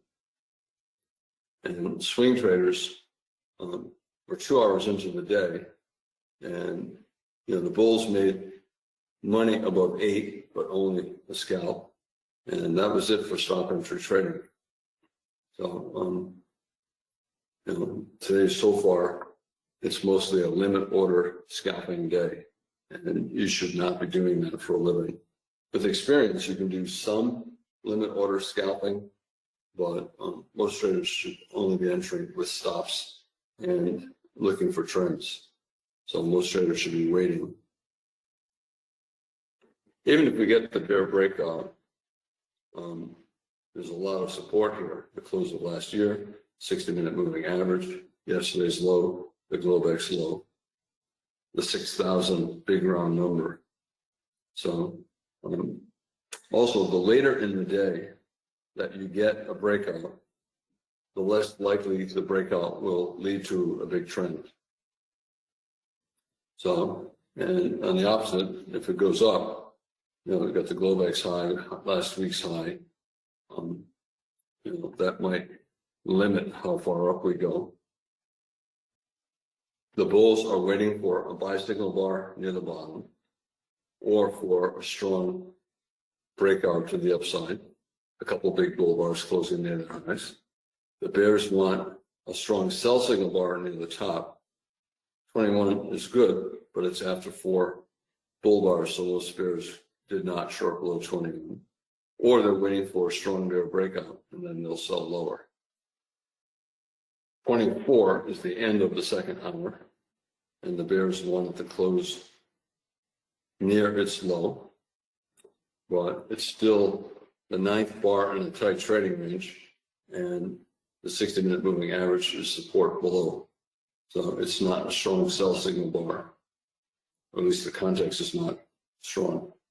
Okay, so it's a bear bar, but fairly low in a trading range open. So most traders are not going to sell below 24. Most traders are not going to buy above 24. So right now it's still limit order scalping. Chances are we are going to get a trend, but most traders are either going to only buy a reversal up from near the bottom, sell a reversal down near the top, or they'll wait for a breakout up or down and then enter in the direction of the breakout if it's strong. If you get a breakout and it reverses, you sell. You sell a bull breakout and you buy a bear breakout that reverses up. Okay, Rose is going to take over. I hope that we get a decent trend today, but so far, not yet. I hope you have a good day. All right, good morning, everyone. This is Rose. Today is Monday, June 9th, 11:31 a.m. Eastern Time. Thank you, Al, for the morning commentary. Although we don't have a stellar trade or price action here, but still there were quite a bit of trades that I've actually taken in this what seems like a sideways price action that it's looking for some kind of a swing setup. So I started to count how many reversals that we could have this morning, and generally it's around 5 or more. And I believe I'll show the slides from the encyclopedia that I use almost every day religiously. So we started here. I don't count this, but I start counting from here. Yeah, hi, good morning, everyone. So this is my first reversal up, and a second reversal down, and third reversal up, fourth, fifth. So we're on the sixth one. So this is a one pesky sideways trading range, but it really is a contracting triangle, I believe. So I think that's what Al had on his chart. So we're going sideways and kind of respecting this price action from Friday. Supposed to be a bull flag, but it failed. 40 or more bars sideways, we're going to get a breakout soon, and it's going to be probably significant. Now, if we do break out to the downside, this area is where I think first of all, I think from here, you can also extend it down, but it's the bull bar, so I'm just gonna, I don't really need it. But this area is a buy zone. Okay, but before then, I do have a gap here. So as early as this gap area, we could find some buyers, and rather than touching here, but we get this close, we're probably gonna touch this zone. What about the bulls? Can we finally, instead of having a double top neckline, or let's take a look a little bit more. Okay, so here we go. Up, up, up, but this is kind of overshoot, kind of undershoot, and this is overshoot and a lower high. Is it trying to reverse back down? Could this be the double top lower high neckline? I mean, I don't know. We haven't even there at the neckline. So once I see something like this, I know I'm in a scalp mode. I have to be quick with my trades. So the first one I saw the outside down bar, but we don't have an inside bar. So it's kind of an ATR bar. If you actually go to the ETA chart, you can see that it is why is an ATR bar? At some point, it's ATR was larger, and look, you can see how ATR just went up, and it was about 6 points, a lot higher than other bars. You could see average body size of the bars are 1/3, if not 1/4 of the size of bar one. So I quickly knew exactly what I needed to do.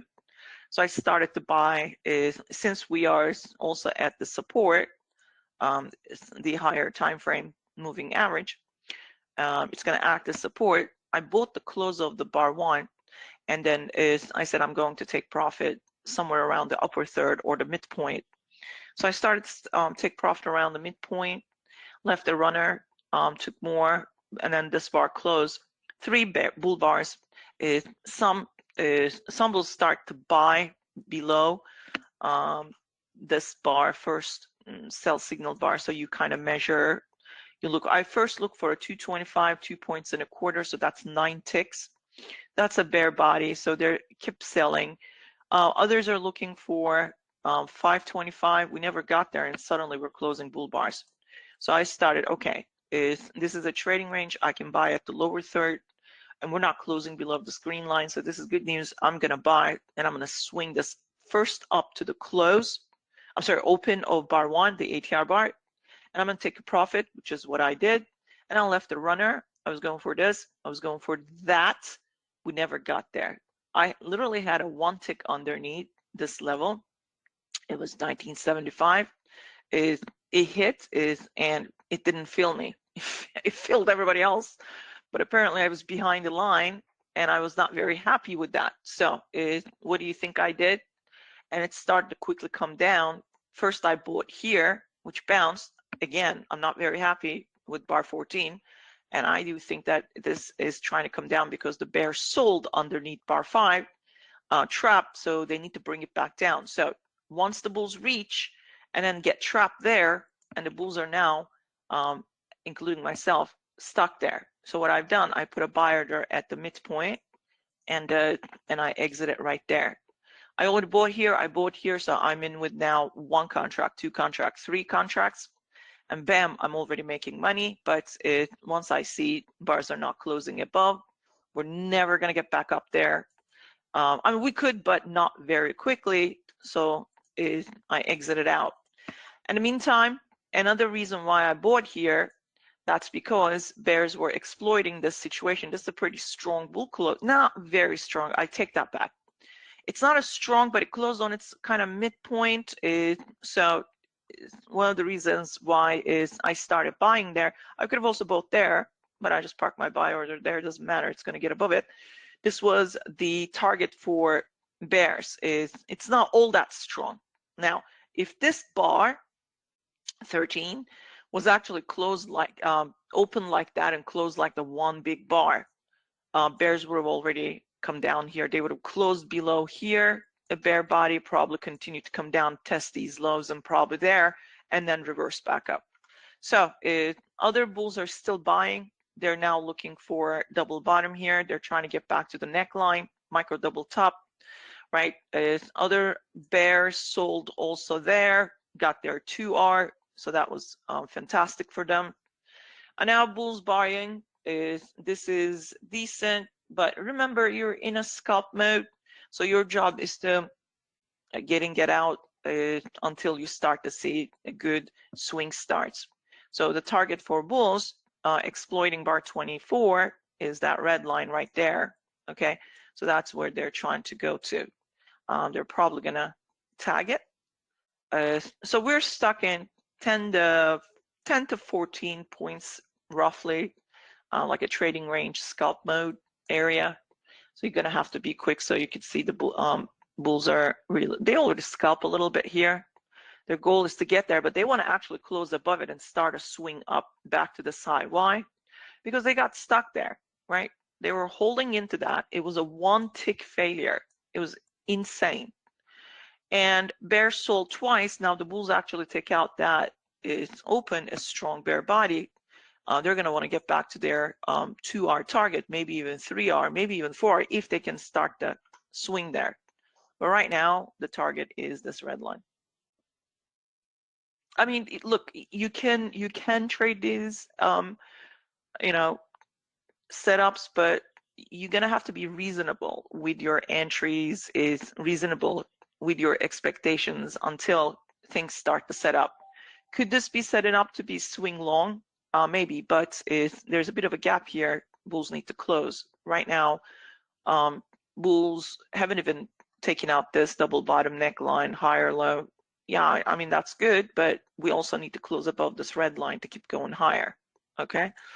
So I think you got the point there. So I want to see market get above the open of the day, become more bullish, and keep going higher. Remember, from daily blog, Andrew writes the daily blogs on the weekend blogs for us, so it gets us ready for the new week. Last week, I said that this isn't important. This red line is important.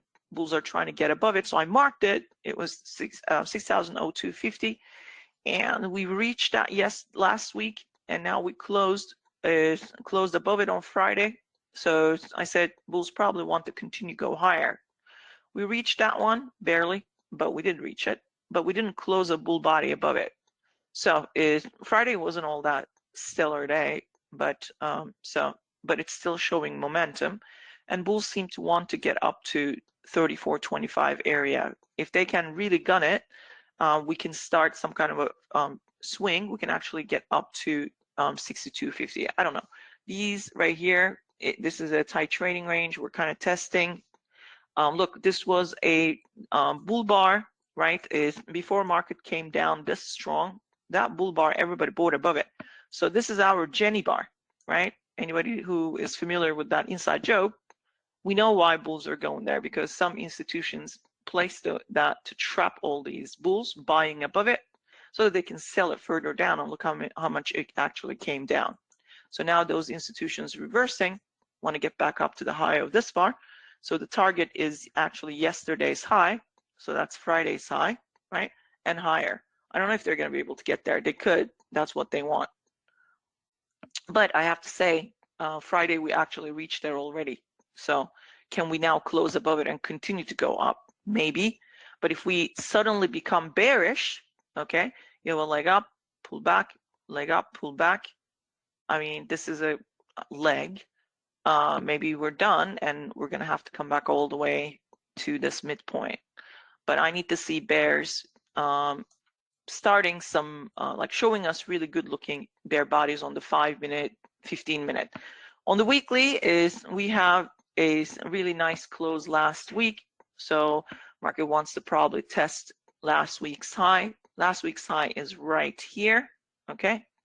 So if we can get the hourly bar expand up a little bit more, we could actually get there. But it doesn't look all that great. We really need good looking bull bars. We're not getting any. So it's just a bunch of sideways price action. But it looks like it wants to start some kind of a swing. Either we're going to trap the bulls above the EMA somehow, come down all the way to here and look for buyers, or we're going to start becoming bullish. All starts with closing above the open of the day. Now, bar 24 closed a decent, it's not all that decent, obviously, but it's closed below its midpoint and is attracted some sellers, probably. And now those sellers are stuck. Not a good buy signal, bar 24. So we might need to come back and retest it. We could tag its high, but if we start to overlap with bar 24 body, I'm afraid we might end up closing where it closed originally, which is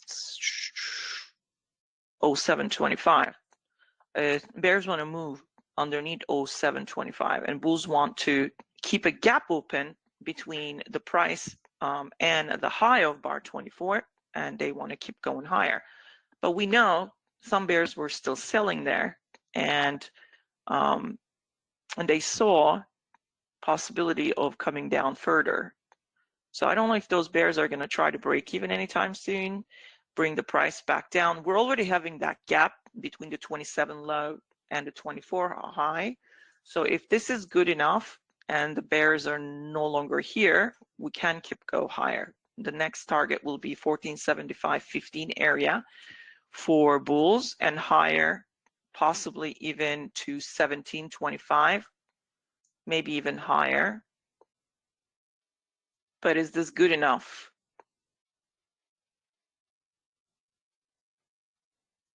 So I like to see the test of 24, bar 24, before we go higher.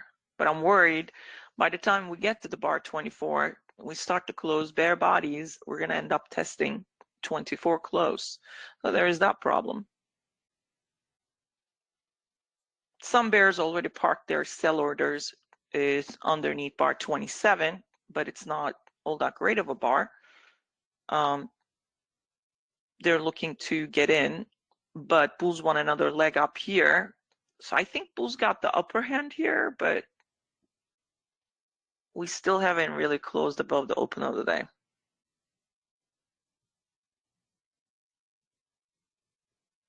So it's a tough trading here. Anyone's long that's bought above 25 is if they get disappointed here with the bull bars, they're going to end up buying around 0850 with a pullback. They're going to first start to buy around 975 and 850 area. If bulls close a bull body above the close of 26, high of 26, we're going to keep going higher. The next target will be 1475.15, like I said. So all depends on where this body closes, that we may not come down all that fast. and we could keep going higher. So I'm waiting for this body to close, bar 28.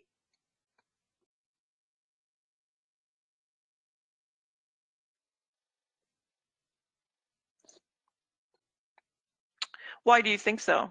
Bulls are buying, right? Is 24 a good signal bar to buy? What happens to bad signal bars? They become magnets, right? We have to test them. But if bulls are strong, we could get closer to it, which we did with bar 27. So I'm wondering if this is enough. Where will this bar close? If it closes below the low of 27, we're definitely going to come down and test the high of 24. This is the second time the market is trying here. If this second time fails for bears, then we're definitely going to get the bulls. And that will bring me quickly up to the 1475 to 15 area, and we close above 60.15. I'm going to look for more bullish price action, but I'm not all that excited about bulls just yet. Seems good, but it's also a triangle. We're right at the apex of the triangle. We can't seem to break above this open of the day, so that's the problem. So you're basically scalping. Is all you're doing. Not what you're expected. Probably you're disappointed. It's just boring. It's okay to wait. I mean, if you haven't taken any trades. Now, 26 is a good looking bull bar from the moving average. 28 is not, but it is kind of a bull flag. So I said bulls are probably looking for another leg down. Now, what happened with 28? Bears tried again and failed. So where do you think they're going? They want the 1475. Test it. Earlier, I've lost connection. I mean, I've lost internet connection. I had to actually reset everything. I had to actually go into the basement and do stuff that I've never done before. So that was a little bit scary. I mean, it's not raining or anything, but you never know. So if you suddenly lose me, you don't hear me or something, that's because I don't have any connection. But I'll try to get back in. At least I would let Ken know about my whereabouts.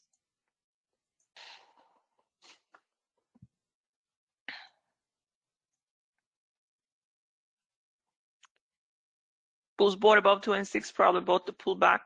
They're looking for follow through.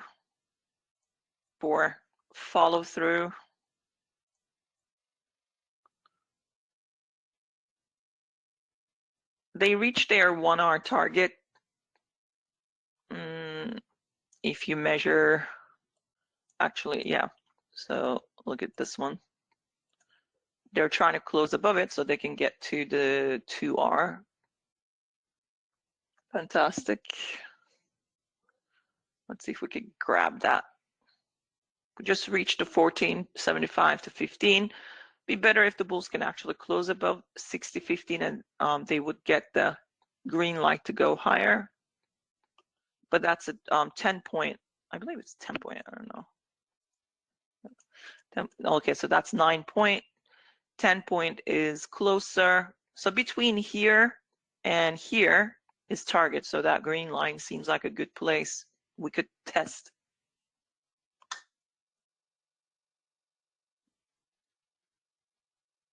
Why am I taking that? Because it's a bad signal bar. For one, bulls are able to close above what seems like a decent bear bar, trying to go one way and can't, right? So if that means bulls showing me pressure there, especially with 26 now, so I'm looking for another leg up. So I'm measuring possible 1R, 2R targets. You got to take a trade, right? Somehow. So this is the easiest way to enter. That's why I call it a caveman. So easy, anyone can do it. So easy, caveman can do it. It's an inside joke, but there's no such thing. It's just that I'm looking for, look, market is going betting against, right? So what did Al say all morning? right? He's been saying this, the limit order market, limit order market, limit order market. What is a limit order market? It's a bet against market. You can see bulls are buying underneath very bearish things, and bears are selling at the high or above very bullish things. So that means, right, if bar 24 is a semi good looking bear bar, hence bar 16, so why can't I go long, right? Here I wouldn't with bar 17 because it didn't close above its weak, but the 18 did. So I'm going to measure something reasonable, right? I'm going to enter from there, right? So that's my risk entry, and I'm going to go for that. Why? Because I'm still in a trading range. In a trading range, I go for 1 hours. I don't go for 2 hours. So I'm just constructing a trade. I don't want to sit here for hours and wait for swing to set up. I'm going to do whatever market is throwing at me, okay? And it's telling me it's not all that great, but I'm giving you options to trade. So over the years, I looked at, I watched Al's initial actual risk and kind of learned what is he really measuring? What is he looking for? Is which bars are good to enter? And then there is which bars can I exploit, right? So is there some kind of a pain trade here? Oh yeah, look at that leg failed for bears. You can see it, right? So if there's a pain trade there, right? So bears are selling, they sold underneath 22, maybe they sold underneath 21, they're disappointed, right? You can also see how much did they really sell. Look, they were trying to get, maybe they measured from there. That would be, yep, that would be 525. I see bulls buying, right? So why didn't the bears sell bar 24? Or why didn't they continue to sell? Look at bar 25. 25 jumped up. It actually, we call that a gap up at the open, right? And it opens higher than the 24 close and then goes and closes a bull body. So that is an indication that bulls know that anybody's selling here trapped with the second leg underneath the EMA. Their stops are probably here and there. So they're playing into that pain trade. So that's a failed breakout bear flag. So you can buy, but my criteria is I need to see a bull body closing above the open of a strong bear body. 24 is strong enough. If 24 was like 23, okay, body, maybe it's a doji, we would have come back again. I would have probably hesitating there because this is a much better exploitation. All these bears are upset.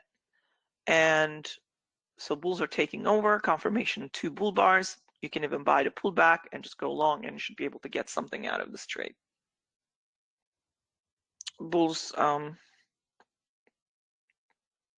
another way of trading, very simple, okay? I look for these tiny little, this is a bear flag, a failed flag. Now there is a small trading range there, right? And it's setting up for bulls. But problem with this is it's already reached its target before I enter. So what do? I could do a couple of things. I could wait for a pullback and see if they can close another bull bar. I could buy above it, right? Or I could buy there. I could buy there. I could buy the pullbacks. This one bought right here. It's telling me it's bullish enough to get to the 2-hour target, but that will be your first target to scalp because you're kind of entering late in the trade. So there's a small trading range projected twice. You already reached the 2-hour target, right? So that's that. Here's another one. This was for the bulls, but instead of going up, bears actually start to scalp. They came down to their first target. Anybody who entered with the close of 22 or they sold too late, maybe one tick underneath 22, they got filled, goes up, but those bears will sell at the breakout point, bear breakout point below this, because they want now this target. Problem here is that it just comes down, right? This is not a good setup, and it fails. Where does it fail? Somewhere in the half R. Once it does that and cannot close a bear body or can't get here very quickly, that's a danger. So what do? You could sell above this bar, and it like it's gonna give you something to exit with, because you originally entered here, you sold here, you made money, and then it does this, and probably they sold here, it went up and down before it goes up, and that's how you exit out. Is then you look for something else. If the bears are not able to selling, that's going to go the other way. There's got to be a small trading range there. So that's that one right there is, and it's a flag now, gets its 2R. Now, are they going to be able to close above? If they close above this 2R, they're going to keep going higher. But to me, this trade is done because you're in a trading range. You don't know if it's going to keep going higher. So far, so good. Is bulls trying to get to the high of last week, which is right there. Wait, I am a little bit off there. So that is 24.75. Bears stuck here. This is still a bad signal bar. So look at this one. Even this one is a bad one. We came down and tested, but we didn't close below it. And then now more bears are stuck here. So you take profit there because you're in a trading range. And I expect a pullback. Now, can we get another good-looking signal bar from the EMA for bulls? Yeah, we might be interested in. If it forms, I'll buy. But every time they buy, they're not doing all that great. 18 is not all that great, right? So look at this one, 9. It was great. They bought it. That's great. You can even say, hey, I'm just going to measure that. And I'm going to see, you can even measure the whole thing and go for that target, right? And then they can't close above it, so you're done. If you're still holding a runner for 2R, you buy at the moving average or around the bottom half or the lower third of this bar 9 and try to break even. That's exactly what they did. So now bears, we're looking for that. All they got was a half R scalp, and then they had to sell again, upper third, just like bulls buying at the lower third of bar 9. Bears, they were looking for 1R or measured move. They're selling at the upper third, hoping to get a break even, which they did, but they can't close below that. So when they can't, and they get trapped again, where do you think the bulls are going to try to take it? Here and here, probably. So they're actually exploiting this bar. But you kind of exit and then you go long, and then you hope that we could continue. Now, I would have taken profit there, which is what I did anyway. Now we're coming back down and trying to close a strong bull signal bar with a little gap to the moving average. That's actually good. But how many times we pushed, right? Leg up. This one's still going. We don't really. Now, this could be an implied, it's a pause and separator. So you could say this is the second leg up actually, and that's the third leg up. But we didn't really take out any of these bars lows. So this is the first time officially we're taking that out. So is this whole thing is a one leg pullback, and we're actually going to go for another leg and test that high. If the bar closes 31 strongly on its side, is a strong buy signal bar with a small upper wick or no wick, then bulls will come in quickly and we'll keep pushing higher. So the next target, like I said, could be 17.25 area if this bar closes bullish enough. Right now we're at the 10-point scalp zone, and if you measure it, which I did earlier, not be able to close a bull bar above the 30 high, we can't go higher. They are taking still profit, so bulls got to close this bar higher if they want to continue higher. If they fail to close that bar bullish, then we're just going to keep coming down. We might even move underneath the moving average because bar 24 was never tested. So this is why you're kind of stuck in a trading range. You're at the upper third and sellers are here and they know bulls are going to take profit 10 point, right? That's 975. Yeah, it doesn't matter if it's one tick. It doesn't need to completely tag 10 point. It's from 9, 10, 11. I went through the exercise on Friday afternoon. So what do you need to go long? Higher prices, like maybe 13, 14, 15. You need a bull bar closing above 30.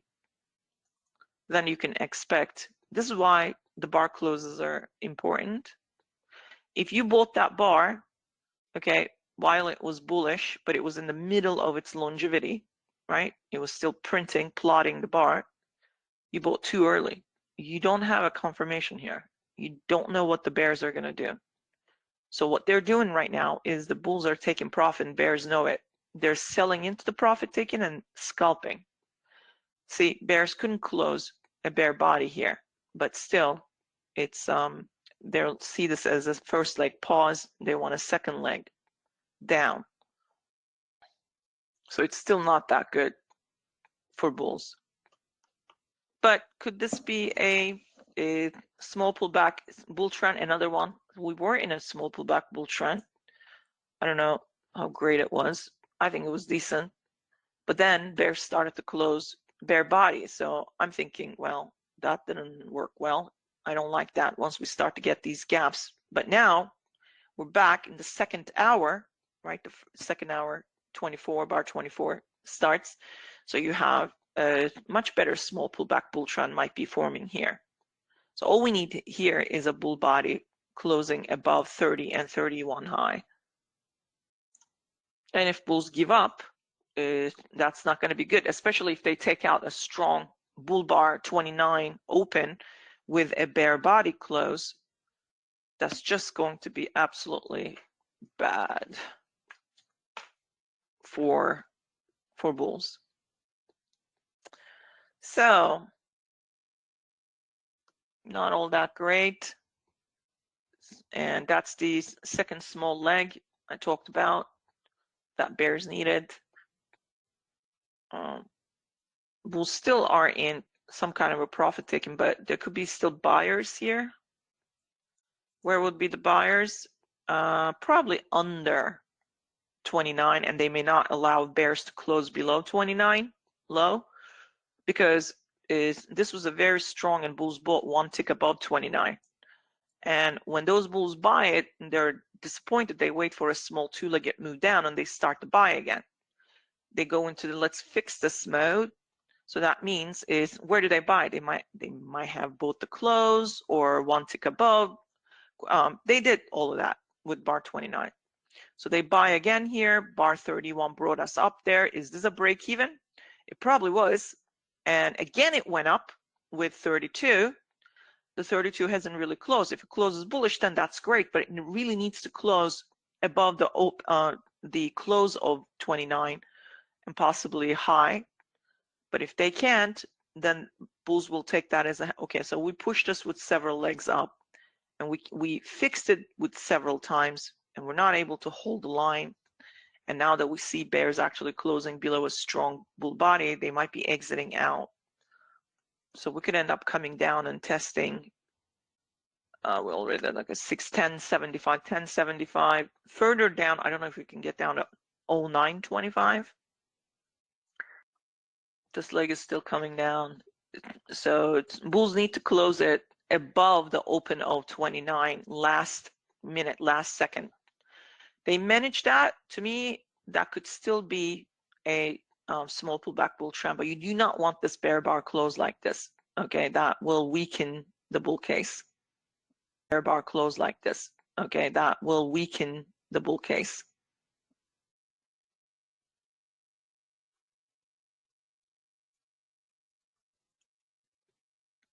Bears want 0925. Oh, okay. They just tagged it. Want 0925. Oh, okay. They just tagged it.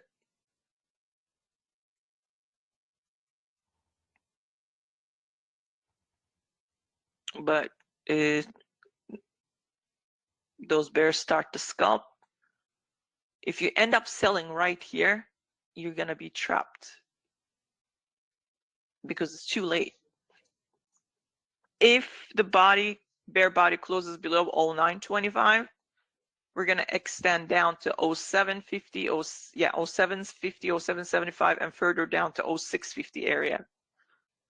But I told you guys, if you sell this right now, already testing the target, it's going to bounce. It would trap you in. You would have been trapped right there. Because bulls will give this a try again. What are they doing? Where's their break even? Their break even, if any bull actually bought the close of 29, their earliest break even is 11.75, average break even. They want to get above it and get closer. How do I know this? Look, they already bought it. Is a couple of legs up. They were looking to get another bull flag and it failed. Okay. So I have a small little trading range, 3 bars, right? So I'm going to measure that. And then look what happened there. Now, granted, you didn't know it was going to close like this. So if you sold it, it's, you don't know if it's going to come down. There's no time. So that's why I said, look, it's going to come down to this target. But what it's going to do is by the time you sell it, it's going to bounce. It reached the target quickly. It bounces up, closes there. Now, if you sell the close of that bar, okay, you're hoping the price is going to get here. But in the meantime, these bulls see, okay, we are totally trapped at the close and 1 tick above. I'm going to measure where they bought it. Now, they know this one's coming down 1 time the measured move down of this tiny little trading range. So they start to buy there, right there. Where's their break even? Right there. So this is what I'm worried about. Is I see something like this, I won't buy it. I mean, I won't sell it because bulls are upset up there. Now they're remeasuring things to see if they can bring price back up to the breakout point and breakout point of this tiny little micro trading range, and also the average price break even. And I'm afraid if the bulls actually suddenly close above these levels, these 2 little levels, we end up going all the way up here, even here. But good news for bears, they closed below a strong bull body, right? So they kind of weakened the case. So this could be nothing but a break even. So you can see bulls are still trying there. Okay. They still need to tap. Oh, right. See how that worked out? That's why I said don't sell it. It's going to bounce because it needs to go up and give these bulls who bought there. And here I'm measuring from the close. Now, also there were buyers above that. So where is the, so we also reached that break even. So good job. So I wanted to show you guys what that was and how I measured it. So now these bears got a activation of their breakout. So now they want to sell. What do you think they're going to do? They're going to sell the pullback because they know bulls are getting their break even who bought that close and bought 1 tick above, bought again at the break, take profit area for bears. They know that they're getting their break even. So now they're lacing all of this area, okay, here with sell orders because they already sold here, sold the close, okay?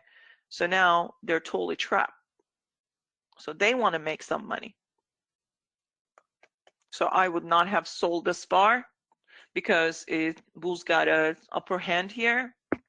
Bears sorely lost it, so they sold higher, broke back. What did I say that we would do with bar 24? We would test it, right? Look, they allowed bulls to get their second leg up, leg 1, leg 2, right? Twice they tried to sell and get to 24, failed. So you buy and go long, but you need to take profit there. Now bears are selling, scaling into bulls profit taking, selling. Where did the bar 32 go and test it? Bar 24. Did the bar 32 actually close and overlap with bar 24 body, with a bear body? No, just a wick overlapping with the body of 24. So that means this isn't all that bearish. So that's another reason why you would not want to sell bar 32. It would trap you. And that's how bulls get their break even. They're now going for a full break even, but will they be able to get it? That's the question. So that means they have to totally close is at and above the 29 close. Otherwise, is they could try a couple of times and it fails, then the bears would sell. Now the bears who sold 32 is disappointed. They're like, wait a minute, we're stuck. We already sold this. Look, bar came down a little bit. It's a fair game. This is, they could still sell. This is a trading range. They could sell at the upper third, sell in the middle, sell the breakout, which they failed. So their first goal is to get to the breakout point, but really to get to the close of 32, because that's where they originally sold. So chances are bears will get their break even as well. So this is why market goes sideways, up and down, and those who cannot see the full picture, they're not able to follow through the storyline. So this movie totally, sucks for them. It's just they don't understand the concept. That's the worst thing. And you say, oh yeah, you end up getting out of the movie theater and say, oh yeah, the movie was terrible. No, it was actually wonderful. You just didn't pick up on the storyline. Therefore, you have no idea what this movie was about. So, but once you start to learn, okay, this is a tug of war between the bulls and the bears, right? Especially in a situation like this. So you got to know, if this isn't going up right away, that's because bulls were trapped, they bought into it. Bears are trapped, they're selling into it. So they need to break even. And if you see bears are failing to break even, then you can go long again, but you have to wait for those bears. They had the right of way. Why is that? Because body close below this tiny little trading range. They're exploiting the bulls. They thought they were. Then they saw what just happened with this bar. Okay, let's sell up here and then bring it down to here. But their goal is to close that body below the breakout point and then get to, at the very minimum, to where they sold, which is a close of 32. So that's what I want to see bears at least do, and they just did it. So look, actually, no, they didn't. It kept coming down, but it still needs to. But this is good enough for every bear who thinks that this was too much of a pullback and a very good looking buy signal bar. All of these bears were like, yeah, we're going to take that bait and we're going to get out, because there's a high chance this body may not close below that trading range line. And if that happens, bulls will come in super quick, because they got a really good buy signal bar. They're buying at the moving average again, and they want to go up somewhere here. This is their target. This is their target.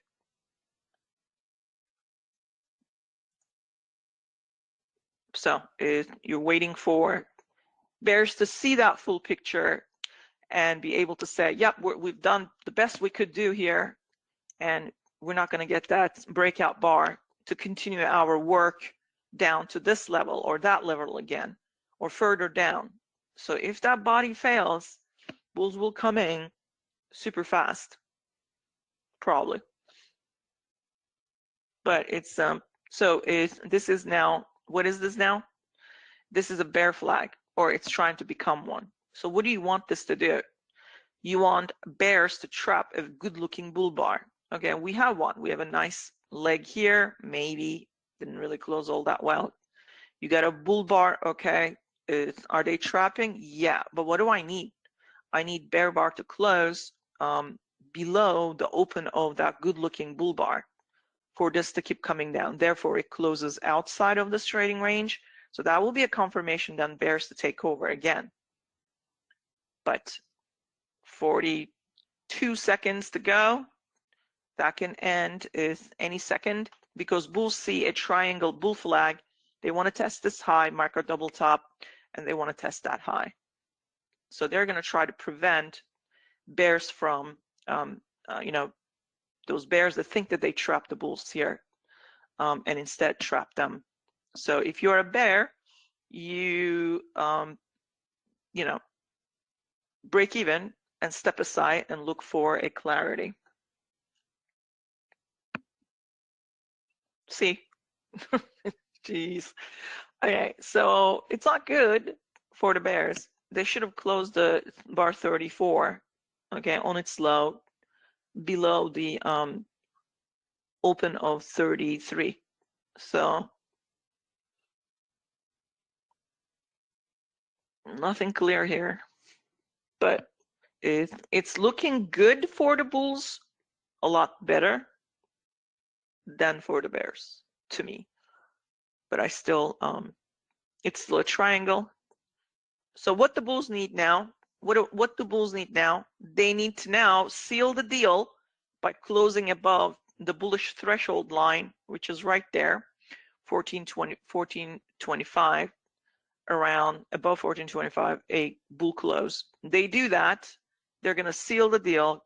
Every bear is going to exit out, and suddenly bulls will come in. We're going to go to the Hellfire and Scalp Egg. We're going to go to the 1R. Rick needs help. What's going on, Rick? He's got a white flag. Oh no. Do we need to exchange prisoners here? What's your value for it to me? I don't know. I got no prisoners to exchange. You might need to stay there for a while. Are you trapped? Is that what you're saying? Trapped in the enemy lines. We'll come get you. Don't worry. We won't leave you behind.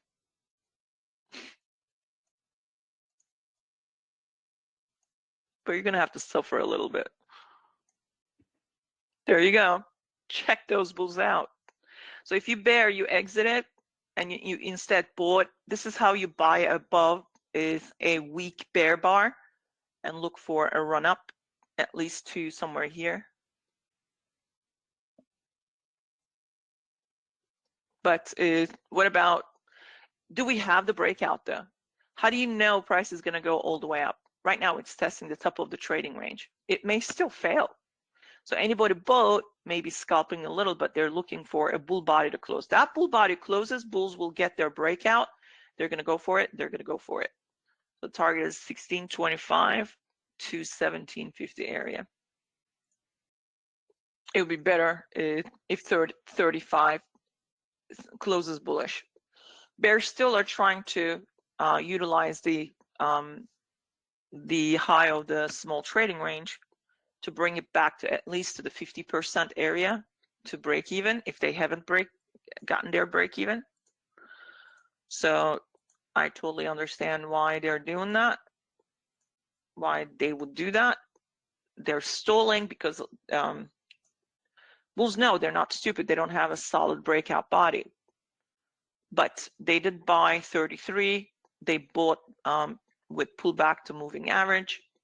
They saw that bears didn't have a upper hand there or pressure. So they're buying, they want the breakout. Bears' job is to stall them because many are still selling here. But I think it could be a lost cause. So I think the target is still 1625 minimum, and that and further up. If the body fails to close above the small trading range there, that'll be a problem for bulls. They really need to step it up. Because if they fail, we're going to come all the way down to the lower third of bar 32. Okay. So right now, I'm bullish.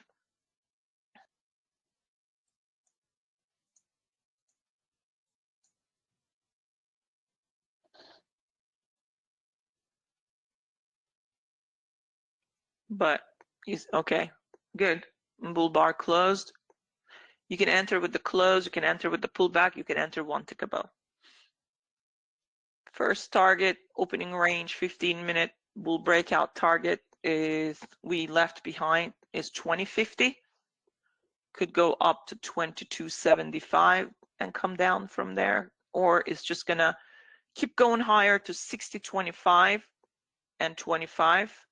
So 25 and a quarter, and then continue to go higher. We could reach 3050 if bulls keep closing bull bars. That's considered a pullback. But you don't want to pull back like this after is bulls breaking out, but bears did the same thing.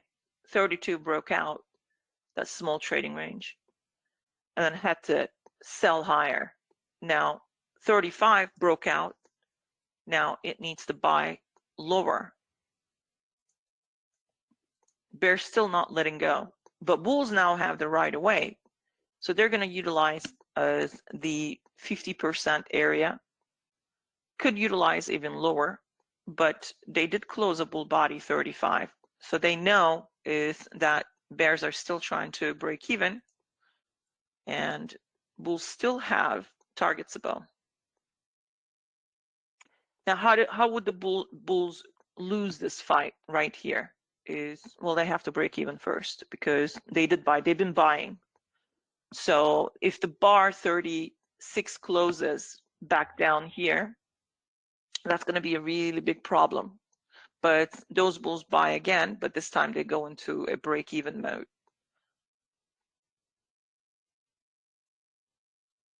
So tight trading range, bears sold again. We have a ledge now. We have a 4-bar identical tops, not far away from each other, is 30, 31, 33, 35, and 36 highs. So eventually we're going to get above that ledge, is most likely. I don't know when, but bears are disappointed. They are trying to get back to the close of 32 again. Bulls are disappointed. They got a bar. And so here's what I do. If I buy these breakout, okay, maybe one tick above, well, my buy order never got activated, is above 35.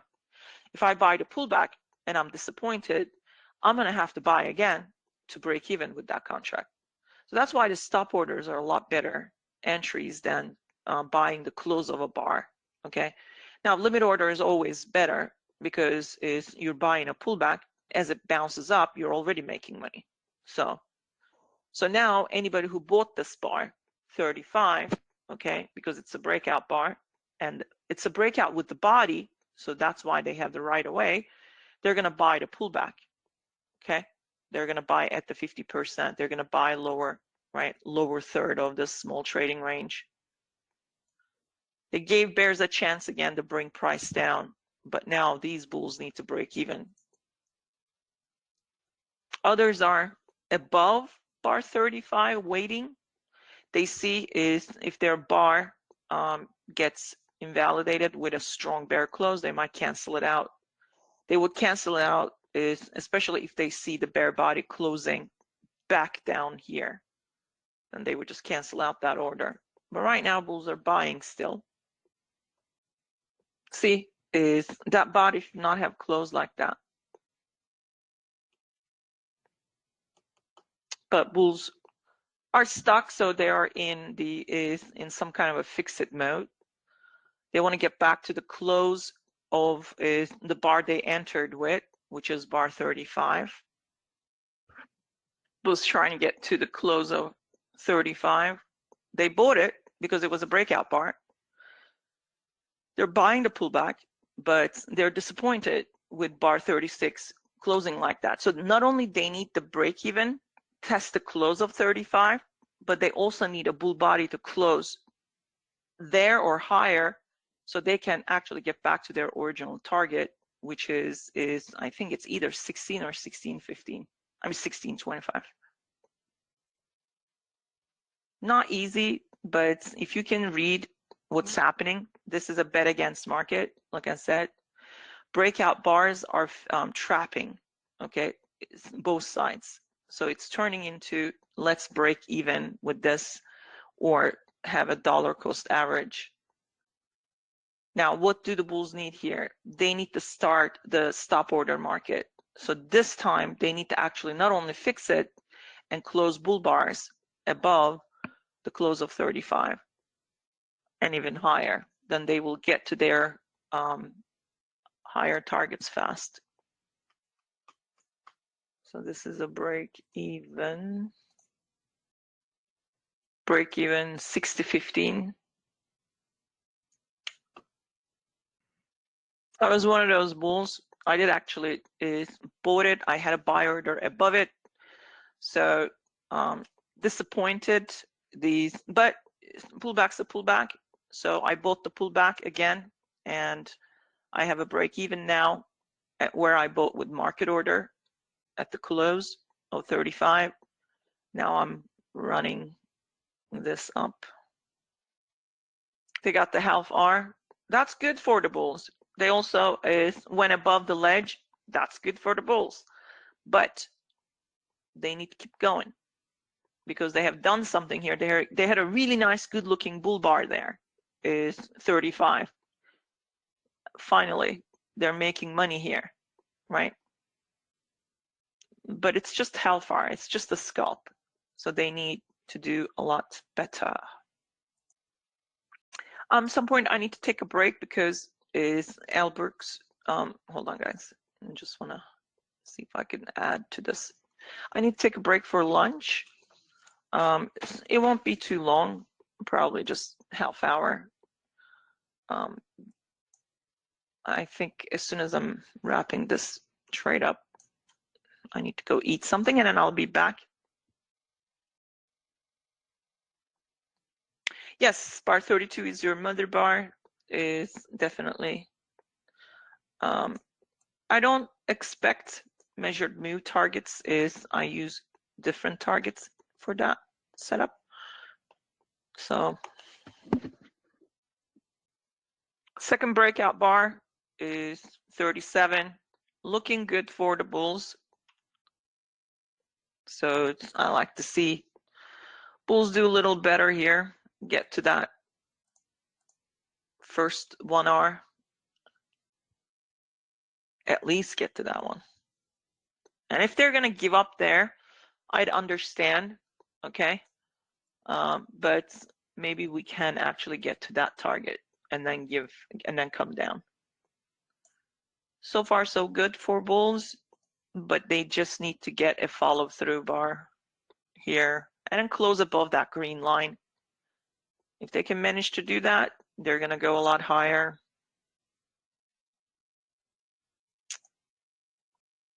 You have a bar 32 mother bar breakout there. Bulls did buy one tick above that bar, but it already reached its shallow target, 123%. So is anybody entered above bar 37 will buy the pullback. Pullback could be the high of 32 or lower, but they're prepared to enter with that pullback. Bulls want a bull body close and price to keep going higher. So their next target is 60.18 to 60.1850 above. They could indeed reach the measured move target of bar 32, which is, I believe it's either 2075 or 21. Yeah, they could reach there for sure. And that's the opening range breakout targets for bulls.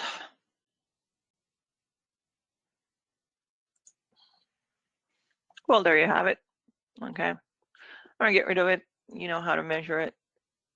So that worked out pretty good. But you're still in a trading range. So that is still a problem. Okay, I think I'm gonna take a break and get some lunch, everybody. So what time is it now? Okay. So let's say around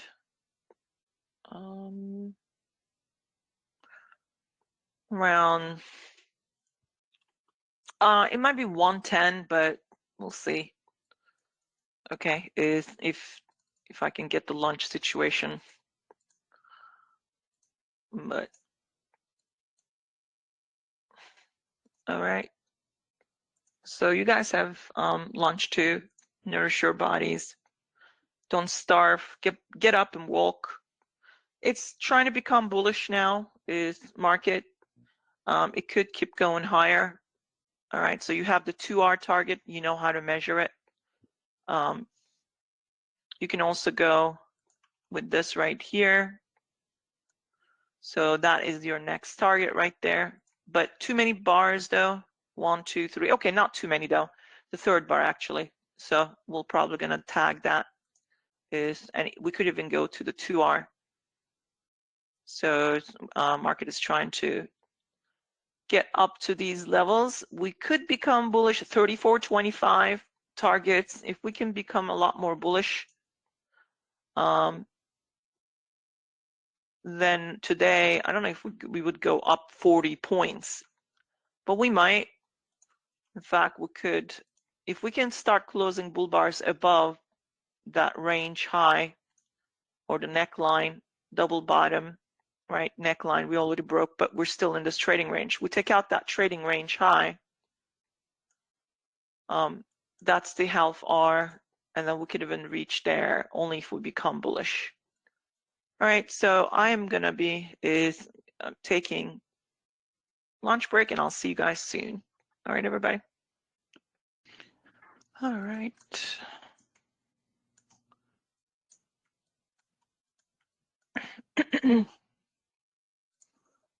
So you can see that we have a trading range, inverse head and shoulders, higher is higher low, much higher than this one. Anyone who bought their stops are here. They're still swinging up, but you can also use that as the trading range high. Not good follow through. There's no follow through at all. It just comes back down leg 1, leg 2. Bull's probably going to buy again, but we might need to come back one more time. It's kind of squeezing out, but first time it breaks out, okay, from a strong trading range with higher lows.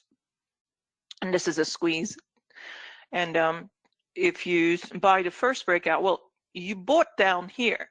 Okay, they bought here, they bought here. You need to take profit, right? So basically you're projecting this leg up.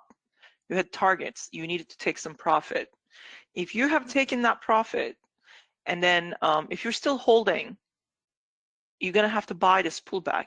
So what you're looking for here is a trap underneath the EMA and bulls to come back in once again.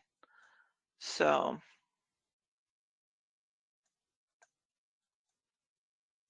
that's what I would look for.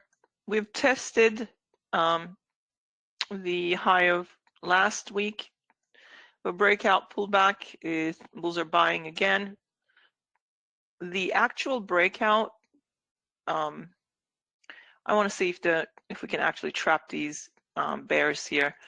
My only problem here is that we might need to come back down and then go back up. So I'm going to wait a little bit more, see if the trap is valid. Nice inside bar, good looking buy signal bar. Bulls bought above it, 47. That's the trap right there. But we need to break out now, and then they also will buy the next pullback. If these, we could get this breakout bar. What if we get a failure and a double top, and then is neckline 46 low, and then come back down? We do have 1, 2, 3 wedge top bears, one a midday reversal, but they kind of we might need to wait until bar 50. This is, well, I don't know, we don't need to wait until bar 50. If this breakout fails, it could become a trend reversal. Double top neckline. What I need, strong bear bodies. 46 is not a good buy signal bar. So anybody bought above 47, taking profit at the top of this trading range, possibly expecting a failure, but if the breakout takes place, we're just going to keep going higher. So I'm looking to see these bulls taking profit here. If they can actually close a bull bar, then they will leave their runners. It would go up and then come back down, and they would buy once again. But if that fails, then you would get around 1:30 p.m. Eastern time reversal back down. So you would want to see strong bear bodies taking out this bar 47 open and low, and then they would swing it down back to the open of the day, and then perhaps the 32, 24 area. But so far it's still good. We have some kind of a, well, could this be still a trap? I don't like the way it is, but still bulls are in charge. So anybody bought still long, they bought the 2 legs down. Because there's 2 legs here, first sell, they're trying to get the second sell and trap the bulls instead and come back down. I don't know. Right now, all I see is bulls scalping here and looking to see how the bar is going to close. If there's any good bullish pressure here, we'll close a decent bar at the high of 41. Then it's just going to keep going higher. But if it doesn't close bullish enough, I'm worried that we could suddenly get 4 to 6 bars minimum down, and then 12 bars to 16 bars down. Could even last 20 to 24 bars down. But right now we're above the moving average.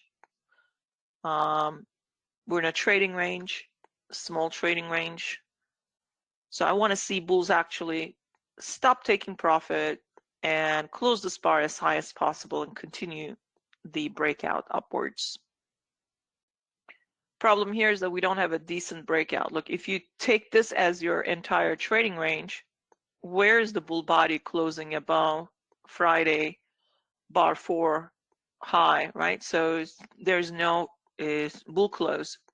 So in order for us to keep going higher, we really need to close above the high of yesterday. First time they tried, failed. Second time they tried, failed.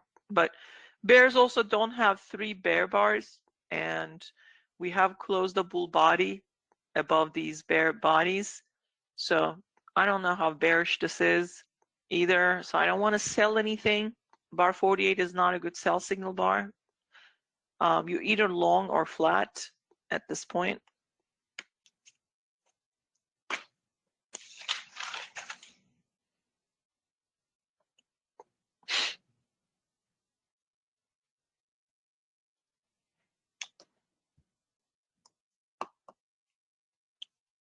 Bears trying to get a good sell signal bar to sell, but you have 2 bull bars here, 47, 48.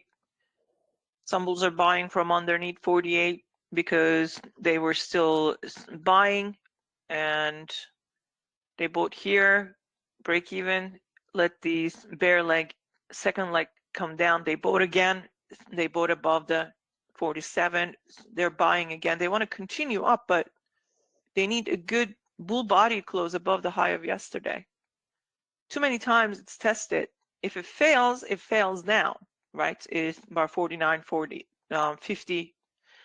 Otherwise, we're just going to keep going higher. So I'm not interested in selling anything here yet. This should keep going higher.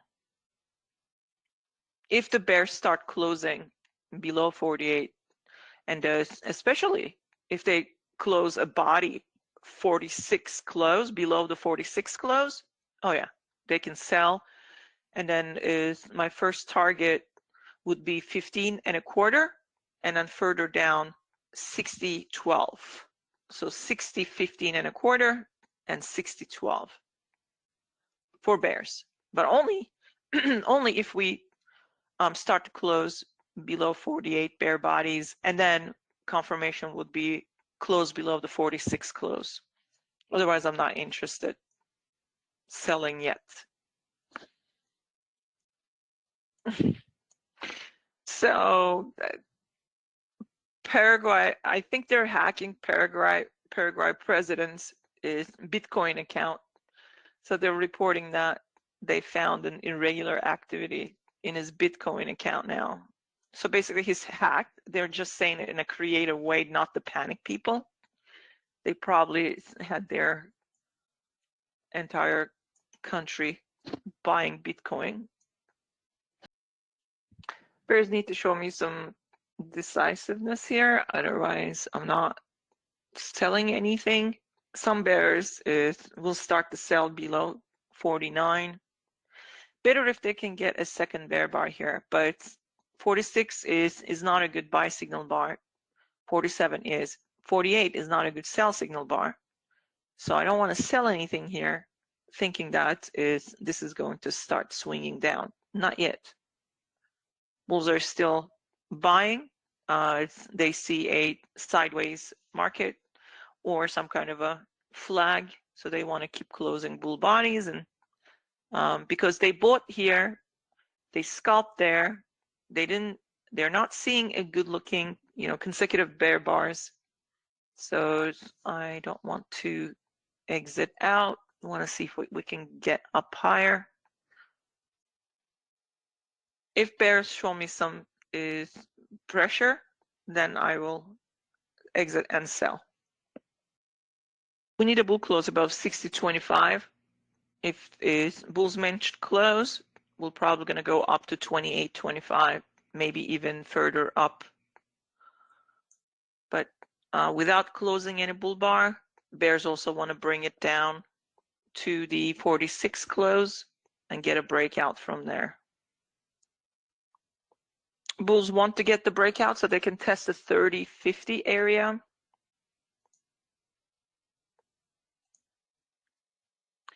$30.50 is their measured move of opening range bear breakout on the 15-minute chart.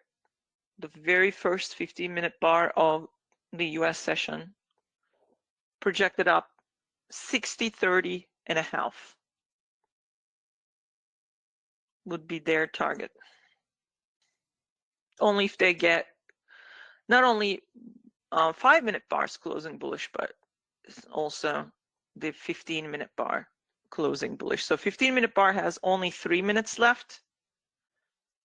If bulls manage to close that bar bullish, it's going to get a breakout, and it's probably going to reach the 30.50, 30 and a half area. It's going to get a breakout, and it's probably going to reach the 30.50, 30 and a half area.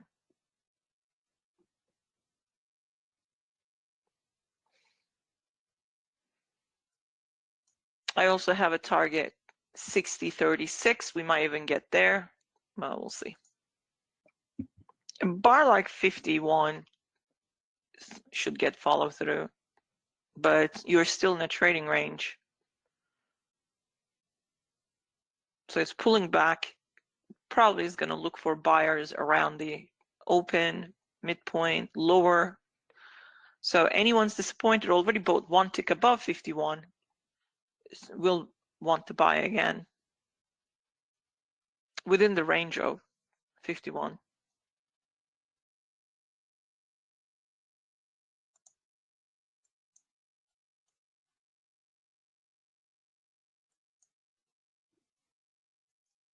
Bears need surprising the big bear bars to start exiting from under these strong bull bars. There's an event that Trump's going to speak 10 minutes after 2 p.m. Eastern time. So apparently it's pushed a little bit. So be careful there. He's going to mention China. He's going to mention the trade with China. So algos are, every time China is mentioned, the word China, suddenly we get big bars and big moves. So be careful there. I'm still long, looking for follow through, but we finally have a 1 bar closed above the high of yesterday. We need another consecutive bull close there. Not very happy with bar 52. Bears are looking to have another 1, 2, 3 and trap and sell back to the 46 close and lows. But again, they need to show us strong bear bodies. Otherwise, we'll still want buy into the 30-50, and that's where we might actually sell 60, 30 and a half.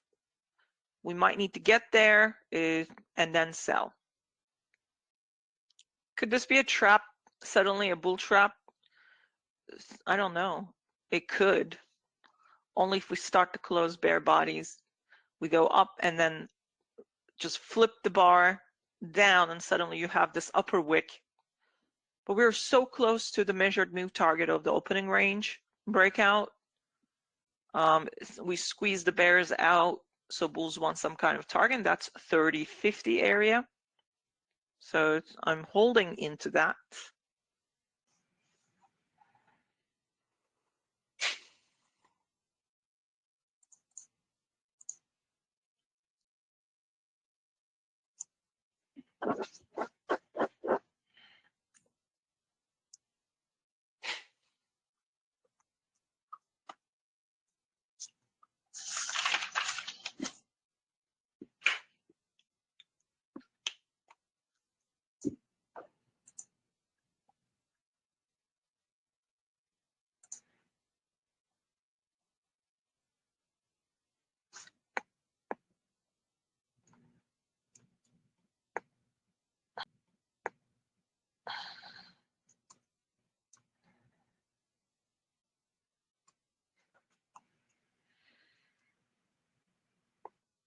Not a good trap bar, 53. I am still holding long.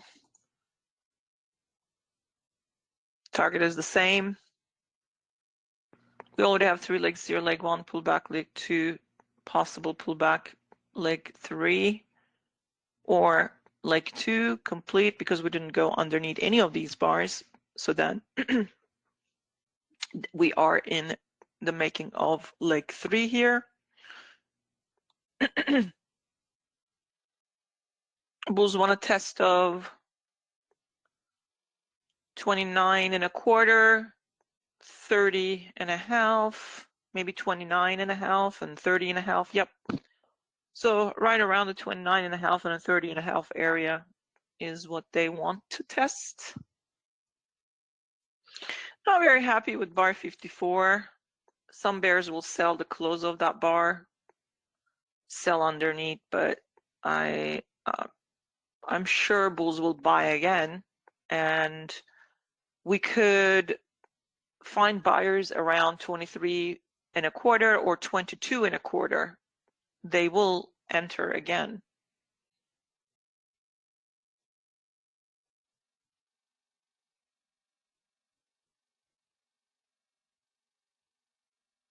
Target is still 29.50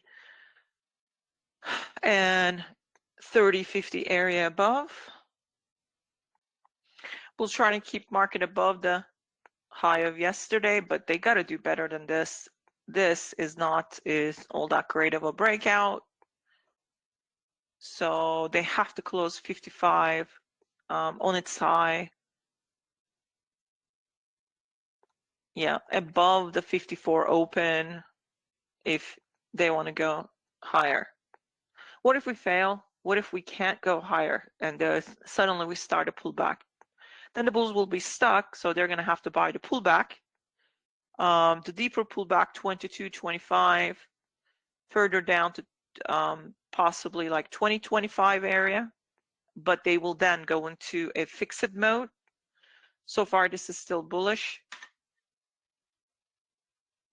I'm still looking for follow through. If you're worried, you can exit if the SPAR closes bearish, 55, because Trump will start his speech. I'm worried that something wild might happen. But even if we come down, bulls will probably going to buy the pullback. Wild might happen. But even if we come down, bulls will probably going to buy the pullback.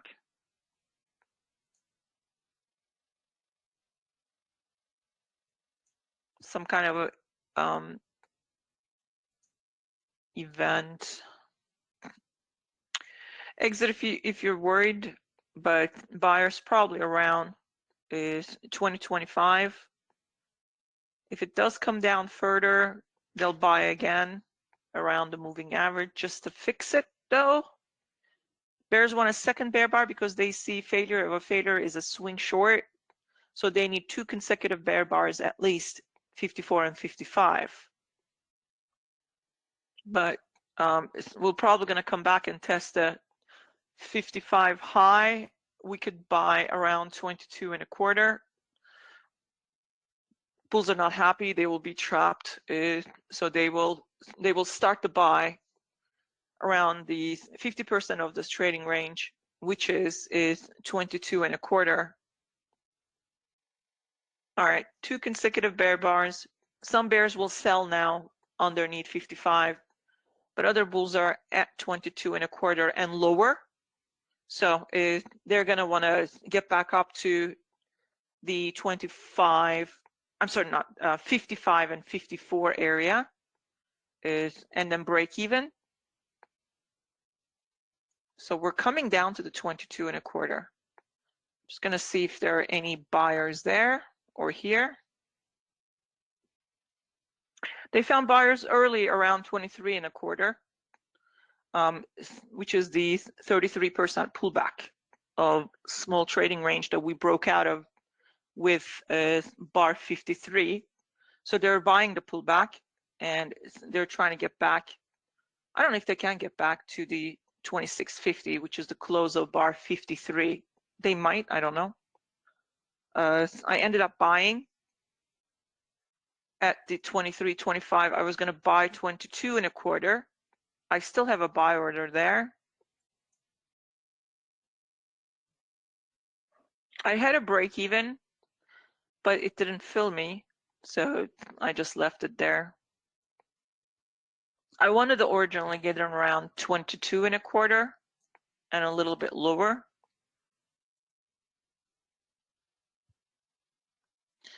Had also buy order around 23 and a quarter. That one activated, gave me the break even, but I didn't take it. I should have. That's a regret, but I didn't take it. I should have. That's a regret, but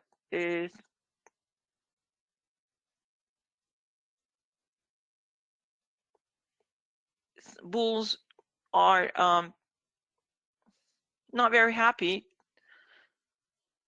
and they want to bring it back up to these 54 and 55 highs. They should not have allowed bulls close the bull body above the yesterday's high. They have allowed twice, in fact, both the 51 and 53. So now those bulls are buying the pullback. They want at least a break even. The target is still 30.50, but we need to see these bulls right now before Trump says anything. My break even was around 25.25, and I didn't take it. And this bar actually tagged it. I thought maybe I would just get filled with that, and I didn't get filled, so didn't want to hit the close button. It would be ideal if we can go back up and test the 54 open. Even if we don't close a bull bar. 3 bear bars, but the bar's gotten smaller and smaller. So bulls now possibly want to get back to the 54 open or the 53 close. So I should be able to get some kind of a break even now. And then see if I can leave a runner and go back to where I was originally.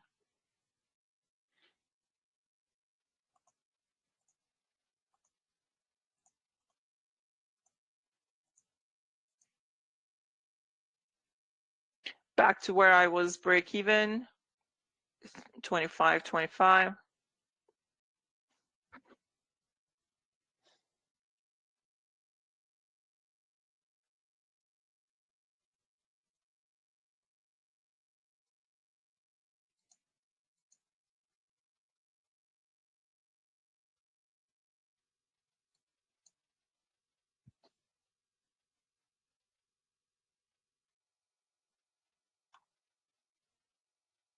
Stellar price action. Come on, bulls. Okay, so 57 is testing only the high of 55, but I like to see bulls actually get above 54. Or are we going to have head and shoulders pattern here, suddenly reverse back down? I doubt it. I think the market really wants to go up to the 30-50 area and test there before coming down. So I would expect bulls to close this bar bullish. If they can close the bar bullish is above the open of 54 and high, we're just going to pop to the upside.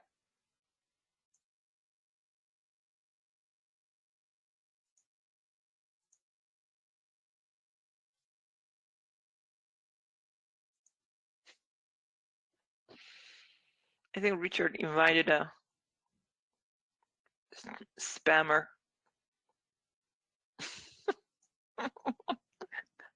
His first post and it's a weird GIF. Okay, let's see.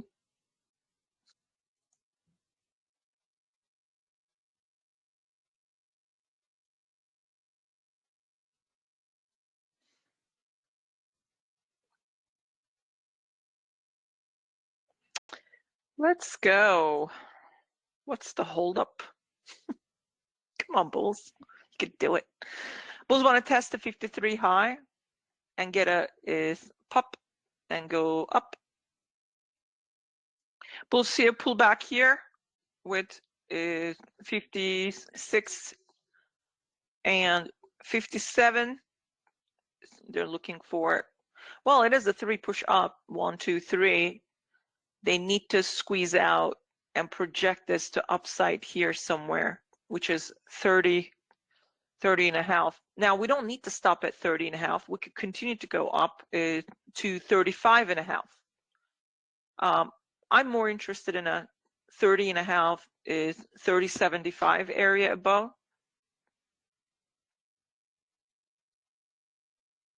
But I sure am not happy with the pullback kind of failing. Just waiting for this bar to close. Pullback bars, bulls, let's see if they can actually buy this strong bar.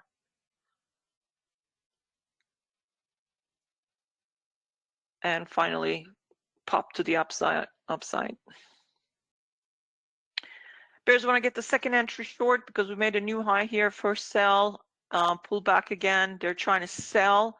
So what they need to do, they need to close really good looking bear body and bring price all the way down to the 60.22 area.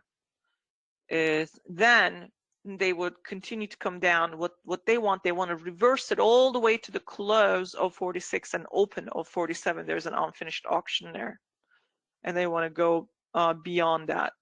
But if we get another bull bar, then we have to wait for bulls to tag that 30-50 first, and then see if we can sell from there instead. So this is just waiting. We're oscillating around the high of yesterday. It would be better if we have 2 consecutive bull bars, such as 57 and possibly 58 closing bullish. Then this would just pop. Otherwise, bear's trying to get that strong bear body and start a second leg down. But 57 is a phenomenal open and a really nice close. I don't think the bulls are gonna allow this to go to waste. I like to see them at least bring price to 29.50, 30.50, and then give up.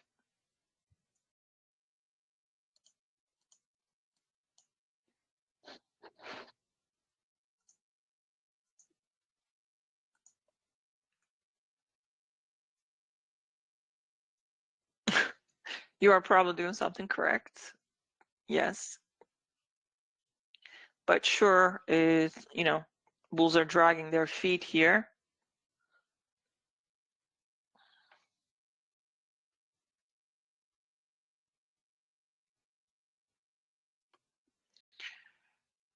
We can't seem to get those consecutive bull closes above high yesterday, but still bulls got a chance here.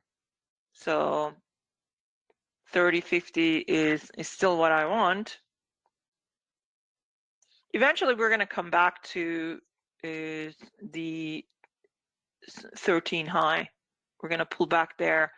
We might even overlap with 14.15, maybe bar one. We're going to pull back, but first, bulls need to make some money here. They haven't really delivered their target.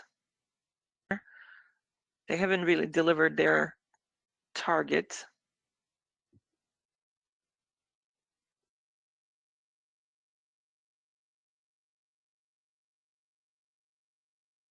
I am still long. I'm still always in long. Still looking for bulls to give me something. I am not getting what I want, but I am still waiting. If I start to see bear bars closing, I'm gonna wrap this trade up, but I'm not interested in selling anything yet. Still holding my runner, still holding a long position, still always in long. Look at the ATR value. It's almost 2 points. Bars are small, steadily climbing. I mean, not steadily, but it's on its way up still. So I don't want to exit, because if you take a look at if you have slow RSI, if you take a look at the slow RSI line, it's probably inside the buy zone still and going flat across above the 80%, 70%, whatever the extreme buy zone threshold. So with ATR being small like that, that says bulls are buying.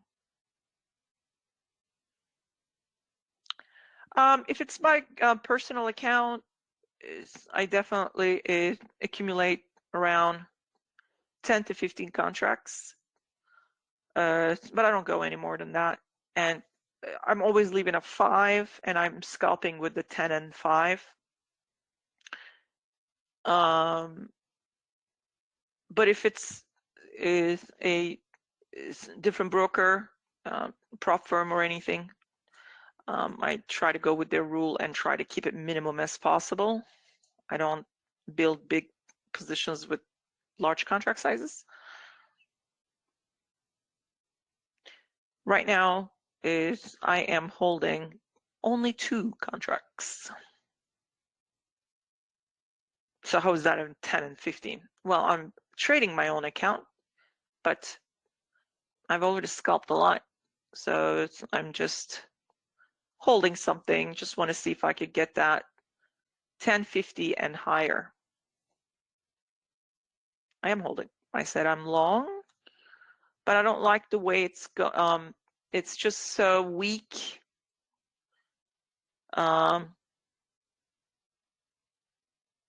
This is bar 60.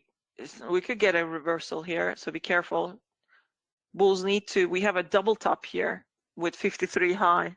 So if we're going to reverse this, now is the time the bears to show up.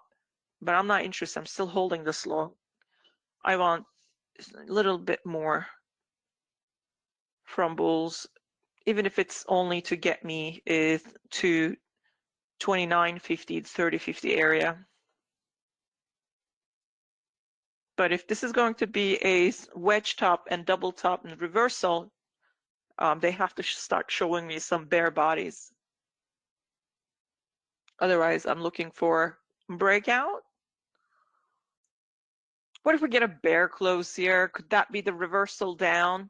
Like I said, we need a really good looking bear bar or outside down bar engulfing, bunch of bars to the left, like 59, 58. This is a sell signal bar. So if you're worried, you can exit, but it's not all that great of a sell signal bar. But I'm very disappointed with bulls, surely, but I'm still not exiting anything. This isn't the bar I'm looking for to sell, and bulls probably going to buy. So I'm still holding my long. I still want the 30.5. If you're sleeping over there, time to wake up. and smell the roses, because I think we're going to go and test that. Small pullback bull trend. Bulls are buying these pullback bars. They just bought underneath bar 60. Now they need to go and close above bar 60. So I had a buy order. I was trailing underneath bars and I just dropped it right there. Went right back to where I was again, which is good, but I still need bulls to step it up, and this doesn't look good. So one more bear bar from bears could be problematic for is everybody's still long. I haven't heard anything from Trump or the event that they're having, some kind of a square table, round table, something. So I'm still holding. For one, I mean, even if he says something, we could quickly get to the target also with that. Bears trying to sell here now, but they need another bear body. That is failure of a failure is swing. Bears need a much better. Okay, so if they get the second bear bar closing on its low, many bulls will exit because that can come down. Okay, so be careful there. If this body 61 closes bullish, then you don't need to worry about it. This is going to keep going up because they bought below the bear body 60. So did I. I just wanted to close bullish and not to worry about swing short starting anytime soon. We haven't popped or anything, so I'm kind of bummed about that. But we are close to the target. Yep, I see that double top. I see the wedge top. I already warned you guys about that. So if you're worried, exit, okay? But at least wait for the body to close bearish. Because you exit now and they close bar 61 bullish, you're just going to be sorry. Because it wants to pop. If it closes bearish, then it's going to be a big problem for bulls. So especially if we close below the 60-25, they can sell below the moving average, into the moving average and below the moving average. So is waiting. One last trap here. Bar 60, we can get reversals, so that's what I'm worried about. Okay, so this is 2 bars.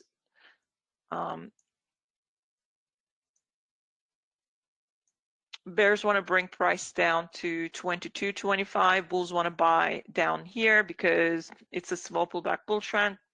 Technically, bears did not take out any bull body closing above its midpoint from below. So 61 kind of failed there. Okay.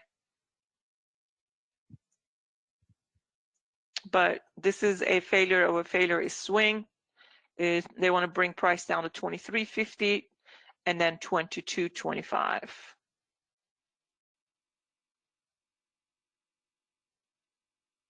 See, that now is problematic.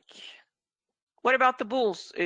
Both above the last bull bar, 59.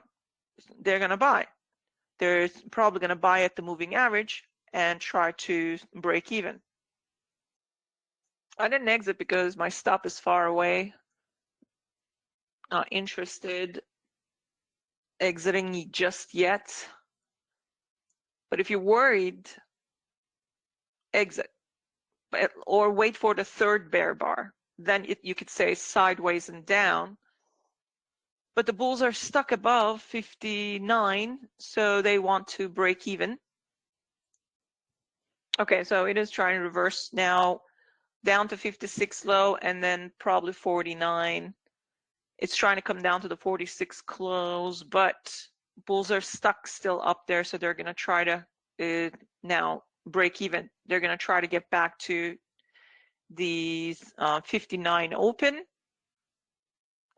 The bears are trying to get to always in short, their first target is failure of a failure is swing is at 22.25. So is any bull waiting is to buy again is waiting for price to get there. So is we might end up need to come down to 22.25. Then they will try to buy there, and does probably halfway break even. All right, so they got the 1 hour target. Is bears with the, I mean, if you were, I said if you're worried you can exit, but it's because of that failure of a failure, and they needed a 2 consecutive bear bars. This was not good, but this was better. So they got their target, but can it come down more? They generally, this gives 2 hour target, so that 1950 to the close of bar 46 is their target, but bulls are stuck up there, so they're going to try to buy and break even. They want to bring price back up to I don't know if they can, as far as getting bigger and bigger. They want to bring it up to the 59 low and 59 is open area, but this one's coming down. 2 hour target is 1950 for bears. That's the one that they want. Might breach a little bit lower, but bulls are waiting there, so they are stuck up there. So let's see, if you are a bull and bought above that last bull bar's high, and you wait for bears to get their 2 hour target around 1950, and you enter long, your break even would be around dollar cost average break even 23.25. So I'm waiting for bears to reach their 2 hour. They're very close to their target, so I don't understand why they wouldn't sell. Well, they are selling. I shouldn't say I don't understand. This is still in the process of selling. So 1950 is still their 2 hour target. From below, measured from below 61 and 60 high. So it's just waiting for bears to complete their objective or deliver their objective. It could come down a little bit more, but it is going to reverse back up again.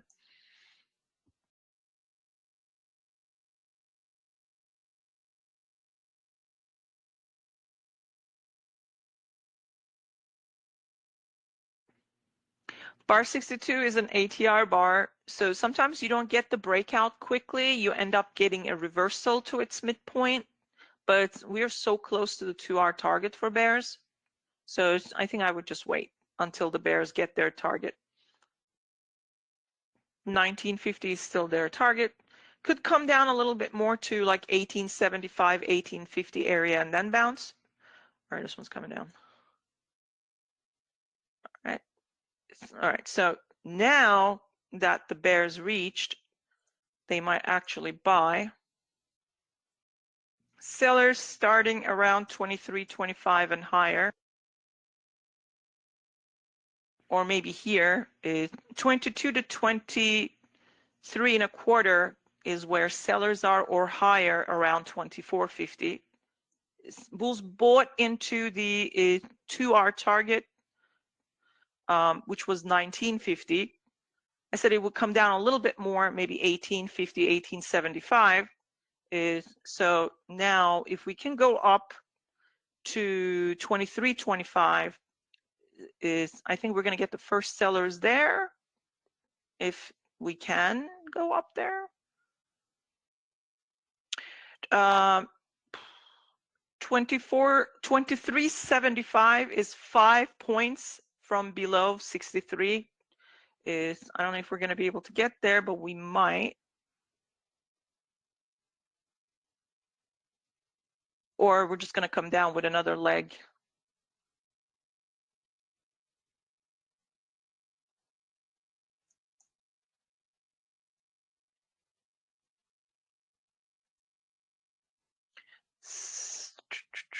Let's see if they can push this to 5 points. Let me check something here, of course. So here's what I was seeing. I said this is double tops and double bottoms, so it's possible reversal. I said we're probably going to reverse back down to the 13 high or somewhere here. But it needed to set up. This was not the good setup because of bar 53. Yes, two consecutive bear bars, but I would not have because it's a wedge top. It needs a double top and trap the bulls. So now you have a failure of a failure is possible swing, and that sets up. It's a pretty conservative, so you don't have too much space to downside. You got the 1 hour and you got the 2 hour. I said, if look, bulls are disappointed. They're stuck above the last bull bar they bought. So if you are a bull and you bought there, and then you buy at the 2R, look where you are right now. You are at your break even plus. So congratulations. If you did get stuck and you waited for that 1R, 2R, and then you entered long, you actually have a break even, or you're making more money. However, this is also a ATR bar, right? There is no sell the close of 62. So I said we're going to reverse back up somewhere the midpoint, which is 23.25. 23.75 is actually 5 points solid, okay?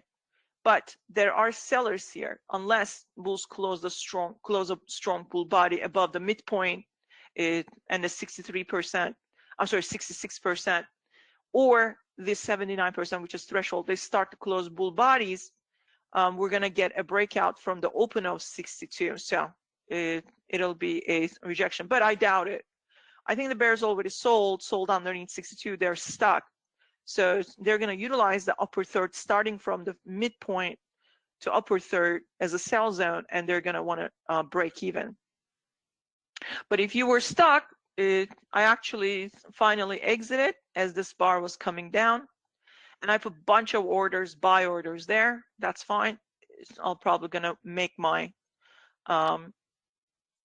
money that I left on the table. Now, another reason why I said the buyers would show up here, okay, it was because if you measure from here, that's actually 9 points. So starting around, so I put it at the 2 hour, 9 point, 10 point area. I laced this area with buy orders. I canceled a few. As soon as it started to go up, I bought, and I actually made money. I'm still making money.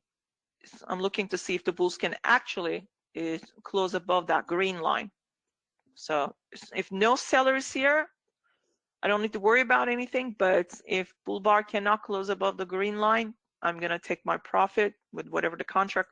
I have like one contract left, and then I'll expect sellers because those sellers are stuck here. They don't want bull bars to close above the green line. If they do see a bull body closing, they are not going to exit out, or they're not going to sell. Bears are not going to sell, but the bulls are not going to exit out because bulls want to get back to the close. I'm sorry, the open of 62 and get a breakout and test these levels again. Okay, so we are testing 79. If I don't see a bull bar closing there, I'm going to exit. If I see a bull body close above it, I'm going to go long. So they couldn't close above the midpoint, but it's still bullish enough.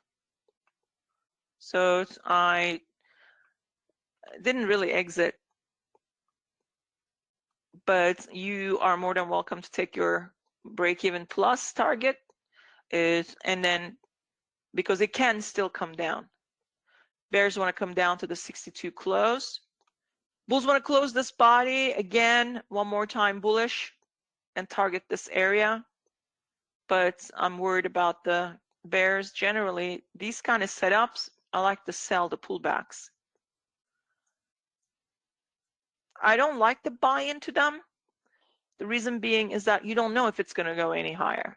Okay, I bought it because by exiting with this bar, I left 2 contracts behind, and I kind of lost with that. So immediately bought at the profit-taking area, 9 point and the 2R, and I made money that way. If bulls want to go higher, they're going to have to close a bull body above the 64 high.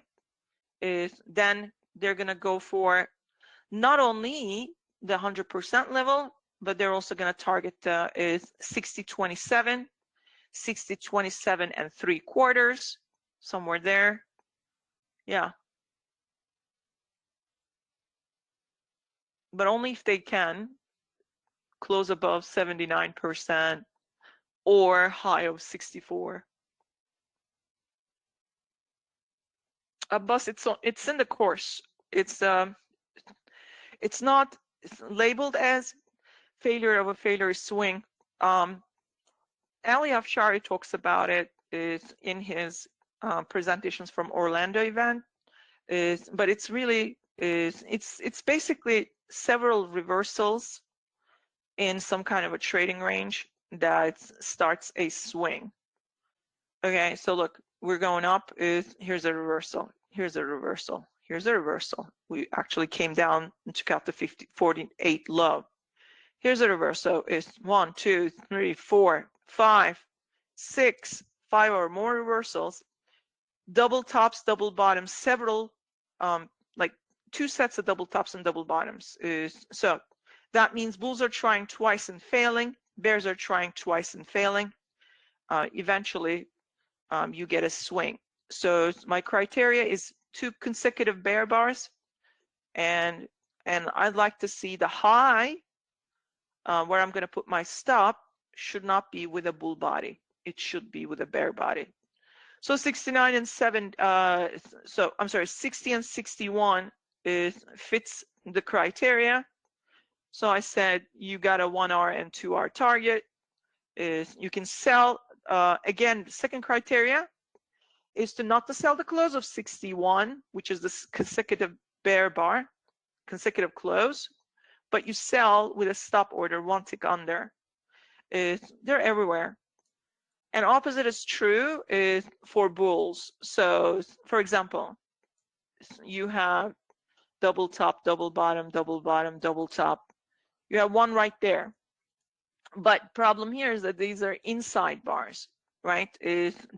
This is an inside bar, so it's not considered as the second bar. When I see a good bull bar stuck inside a bar, so this is in the 1 and 2, I would take this. So I'm not going to take that. I don't like it. You can, as long as bears are not able to take out, because your stop is here, or lower, okay? So if they don't take out the 2 consecutive bull bars, then you're good, okay? So then you would say you measure from there. So basically I would take that one, right? And then you get this, but this isn't a good setup. I would go for a 1R.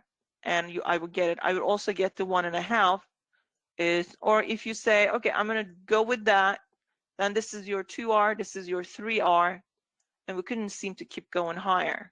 But again, I don't measure like this. You can take that. I would take that because to me, this would be the second bar, second official bull bar, okay? Or you're going to say, well, what about here? Because you have a double top here, you have double bottom, then where's the other double top? I don't see that one. So I'm not going to measure from here. But if you do measure from here, then that's your 1R. Comes back down, right? We're not below the 50%. You're good. Then you're going for a 2R. We got the 2R, but we can't seem to close bull bars above it. So that was the swing target from this setup. Now, how would you think that this is the setup? Or you can say, well, I want to take this one because this is better, right? Is double top, double bottom, double top, double bottom, 1, 2. Or is double bottom, failed bull breakout, failed bear breakout, another failed, and then finally you have 2 bull bars. You could take that. Or you're looking for 2 double tops and 2 double bottoms. That's good. Then take these 2, but again, that's 1 bar inside the other one. I would take that. Then I would go for, I would be disappointed, but I would buy the pullback and I would look for a follow through. So you're entering late, so the 2R becomes a little bit difficult to reach, but they might be able to. But then you have the bears here. This is pretty much done. I think they measured from here, so that's where you should be measuring. If you measure there are two here, is maybe double top, micro double top, double bottom, double top, maybe double bottom. I would take that. That's not where you're putting your stop. You're just measuring the 2R target. Your stop should always be underneath higher lows or lower lows. If you're going for 2R, that's 1R, that's 2R. Failed, failed, failed. So that was good. It was near the support, which is moving average. So I would definitely take that and measure that way. This one is pretty classic. Double top, double bottom, double top, double bottom. Another double top even. So is 2 consecutive bear bodies. I will sell underneath 61. Is you get the 2R, you're done. And then you look to buy the reversal. All right, so nothing closed is bearish. You can stay long, and bulls are now trying to get to the 133%. Are we going to reverse back eventually? Yes. We're going to reverse back inside the range of 62. Is probably going to test it midpoint eventually, but bulls are trying to get to the 30-50. They were on their way. They had to do a little detour. So this target, when would the bears enter again? There's already start to scale in here, there, and higher is they're going to scale in. They want to bring it back to the 50%, maybe even lower. They could, but I am taking profit here. I put another contract above 65. I'm scalping, paying myself. I want to see if I can get the second one before bears start to sell. But it's getting a little bit, because that's around here. That's close to 10 points. So it would be nice if we can actually tag there. I'm one tick underneath that, 28, 25. So I want to see if I could get that, because we didn't quite, we left it 9 point behind. We're going to get it. We're going to get more than 9. I think we're going to get closer to 10, maybe total of 10 we could touch and then come down. So I'm holding is another contract, but I want more than 10 points. Obviously, bulls are trying to get to their opening range, 15-minute opening range breakout. That's still 30-50. We could get there. We could go even higher.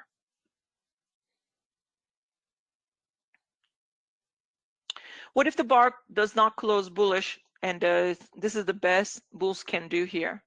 And well, it needs to close below the 79% or below this open of 62. Then it could quickly come down to the 50% of 62. Why would it get there? That's because this bar needed to sell, and bears are trapped, and they didn't get a chance to sell. They wanted to sell here, failed. They're disappointed. They want to sell here, but they don't see any bear body, so they know bulls are trying to get their breakout targets. So you're going to have to wait for one of those targets to be tagged, if not 2 of them. We already tagged that one. Is another bar. We're above the 79% with a bull close. I don't think no one's selling here. I would be careful. I'd be careful here, because we could still break out. That bar 66 needed to close below 79% to sell into the 50% and further down to the close of 62. Since it didn't close bearish below the 79%, that's still bullish pressure there. It could go right back up to the 133 and further up. Remember, bulls did not get the 9-point tag. They're still thinking that this is a fair game.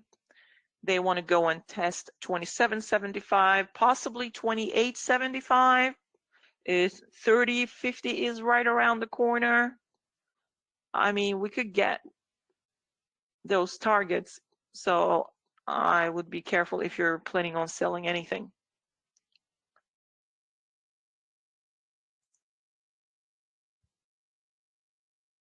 Bulls still trying to break out, get to the second target.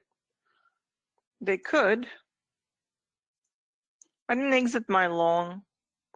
I still want bulls to keep going higher. But I'm cautious because we now have 1, 2, 3, 4, or one spike pullback channel, and this one's a lower high. I am prepared to exit. I just want to see if the bears will start to come in anytime soon. Otherwise, I'm not interested. I'm just going to hold it because we are very close to an important target here on the higher time frame. And also so 30, 50, and 36, like we could pop and get there. And on the higher time frame, target is 41.75 and higher. I don't know if we probably won't get like 36 points up. We probably won't get that.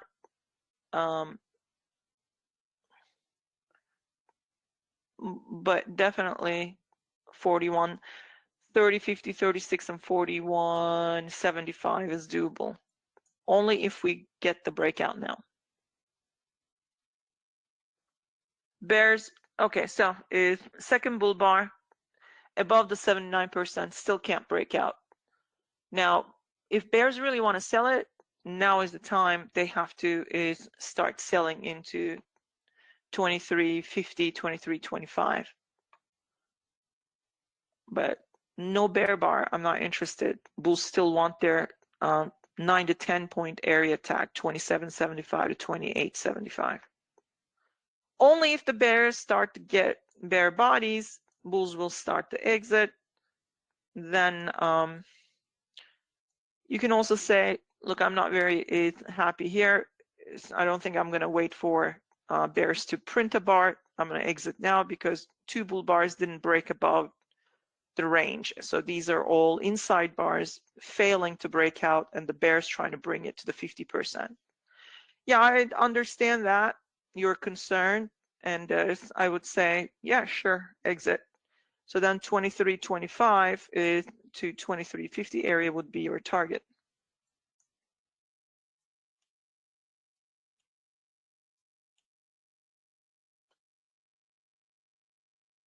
Yeah, I am done because bulls kind of failed there. So bears now trying to come down, not just to here, but they're also trying to come down to the 46 close. Can market still swing this? Where else can this go? Look, it's very strong bear bull body, nothing, nothing, nothing, and then it closed. So bears were selling the close and the 62. So if you actually measure, they got that, but if they were holding for the 2R, okay, they sell at the upper third of this strong bar that they sold with, which is bar 62. They're trying to bring it down to the 62 close and then close below the 1R where they were trying to get the 2R. So this becomes target, that becomes target, that becomes target. Yeah, we could reach there, but only if we come down to the close of 62 where they originally sold underneath, and then we close bear bodies, then expect this to be tested, that to be tested, and further down. So it starts with closing below the 50% first. I said we're going to come down and test the 50%. We did. In order for us to keep selling, we have to close below that first. And in the process, we also come down and give the bears full break even. Those bears will want to sell some more, but we are not there yet. What we're doing right now is anybody who wanted to sell this bar, the pullback didn't get a chance, sold into profit taking. They're breaking even, but it's not enough. Those bears, we were doing just fine here, targeting the 2R or at least 1.5. And this did not work out, leg 1, leg 2. So now all they have to do close is below that 50%. Then they're going to keep selling.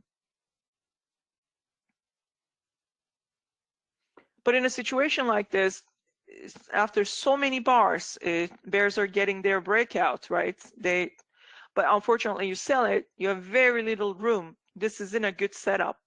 it's a setup, but it's giving you very little room to make money. It's not okay to actually sell into it. Look into buying instead, because these bears will take profit. Bulls are stuck up there. They will buy and they will try to break even. So now is anybody, okay, sold higher, 50% breaking even, those bears are seeing the weakness and they're not very happy. This is they're watching the bulls. Are they going to close above 100% and get their breakout? Is go to the next target and that target and that target? Maybe. I don't know. So they see another failure, they're going to sell again. But other bears, they're probably waiting for that 50% to be breached with a bear close, then they will sell. So, but I did say we're going to return to the midpoint of bar 62. We did that. It's kind of still up in the air. Will the bears actually prevent the breakout, or are they going to allow bulls to break out here?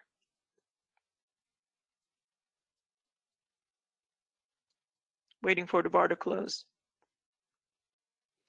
Bears wanted market to come down to the close and low of 62. They got to break even, but it's just barely. So think about it. My rule is, if you sell this, even though it's a setup, late setup, you sell it, even though you get trapped, there's not much room, but you're committed. Maybe you're going for this, okay? And this happens at the upper third, you sell again. So maybe you sold here, you sold here, you sold here. Look, bar 68 gave them an average cost break even, but it's not enough. They want price to come down to the 62 close. So they need to close below 23.25. If bears manage to do that, they're going to sell is definitely into the 62 close and lower.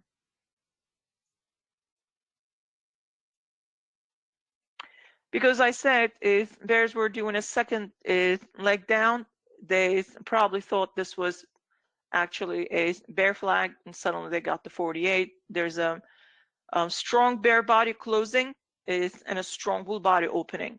So there's an auction here that we might actually return to, that we left behind for bears. So 1850 could be the target. The entire market is an auction, one big auction, hence bid, ask, bid, right? So these bar open and close are very important. What does that tell you? If a bear bar closed like that, below its midpoint, semi-strong, right? Well, not all the way down, but strong. And suddenly bulls are buying that close. What does that tell you?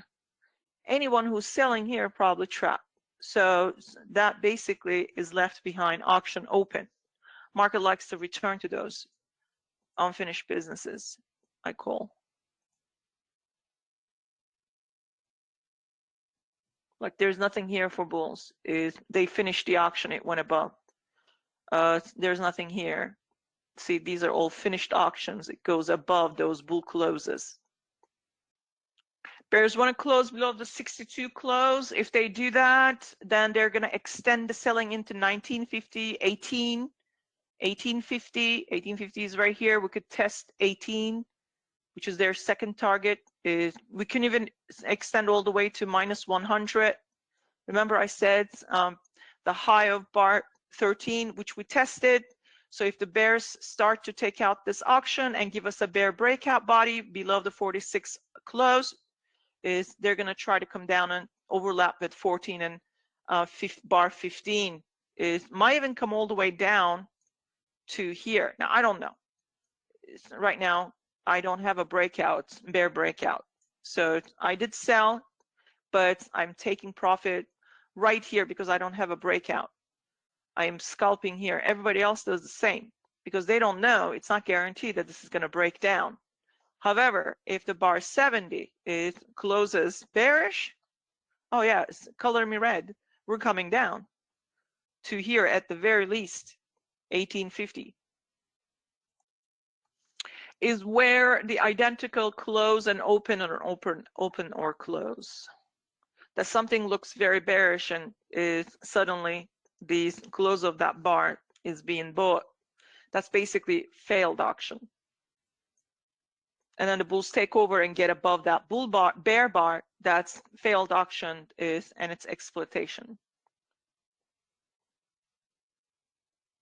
So that's, you see how the bulls are exploiting and made money. So bears had to wait to see 2 legs at least, and the bulls got 3 legs, and they started to sell. They start to sell with after the 2nd leg, and now with the 3rd leg they made money. Now look, but they failed again. 63 did not come down to 46 close. So that was supposed to test 1850. Instead, it tested 1875, 1 tick above. So they're pissed. They're just going to sell again. So that's what they're doing. So, but they need to close now below 62 close so they can come down more. But what if they don't? What if they fail? And then suddenly we start to close above 50%, 23, 25. Then that's it. Bulls will come in pretty fast. So I'm waiting for bar to close. There's about 2 minutes and 36 seconds left. If bears manage to take over the market here, that's great. I'm still holding a runner. I've taken a lot of profit here, but it's a scalp because I'm in a trading range. So it's not guaranteed it's going to break out. If it fails, I will sacrifice that runner and then go the other way or take a pause. But if it closes a bear body, I'm going to add another contract to the sell. Bulls trying to trap the bears with the 2nd leg underneath the EMA, but technically bears are doing fine. They just need to, they're separating from the EMA, but they need the bear bar gapping down and separating totally from the EMA. So that means bar 70 needs to close bearish for them to sell into 1850 and lower.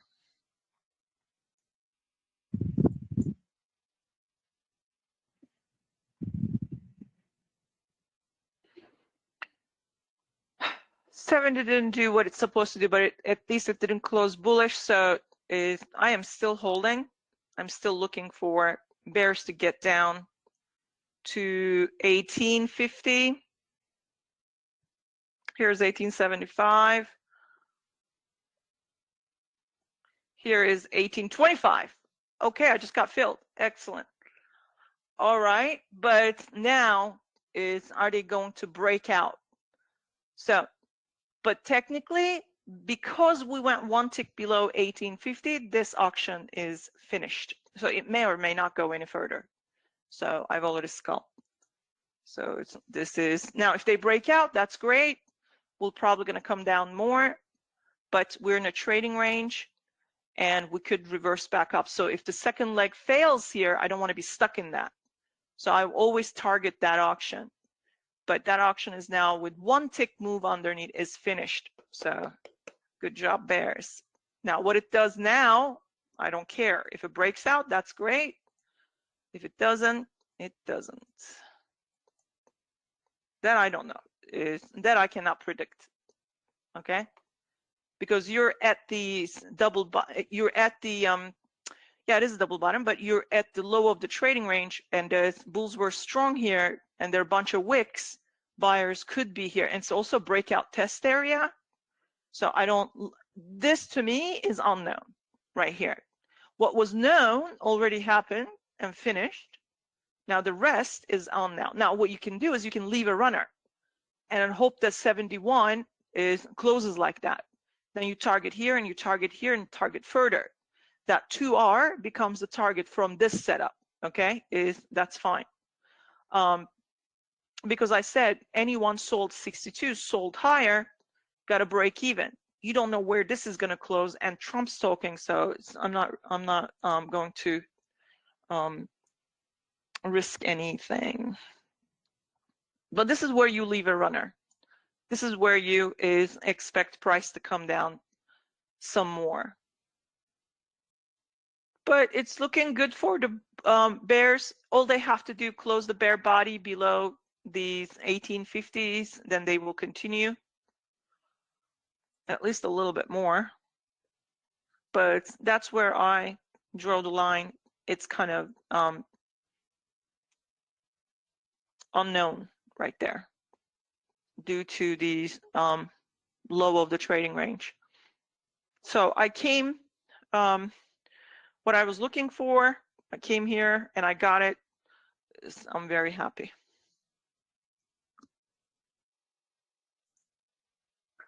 Let me put it this way. I am only let me see, I'm only $233 and the lowest account is, and $160, I think. So I need to make $160 to $200 to pass an evaluation. So I'm doing this prop challenge with one company that I just signed up with. And let me put it this way. If I believe that this was going to go further down, I would have held the trade. Okay, so this is a breakout. It might come down, but something that it didn't do. It didn't close below 1850. So I don't know. This is an unknown to me, and I'm at the bottom. So I'm not risking. I could have hold it and say, oh, that's it. As this comes down, I already passed the test. But I don't know. So my job is to keep that account alive, okay, and not take a risk. So it's okay if it comes down and I'm not in that trade. There's always a reversal of that trade that I can take. But if something's unknown to me, I'm just not going to continue keeping the trade open. I got what I needed to get, which was 1850, went one tick below, so that was accomplished. We might pull back to 2275 area. Right now, we are coming down, but we are kind of at the bottom of the trading range. Selling higher would be probably better.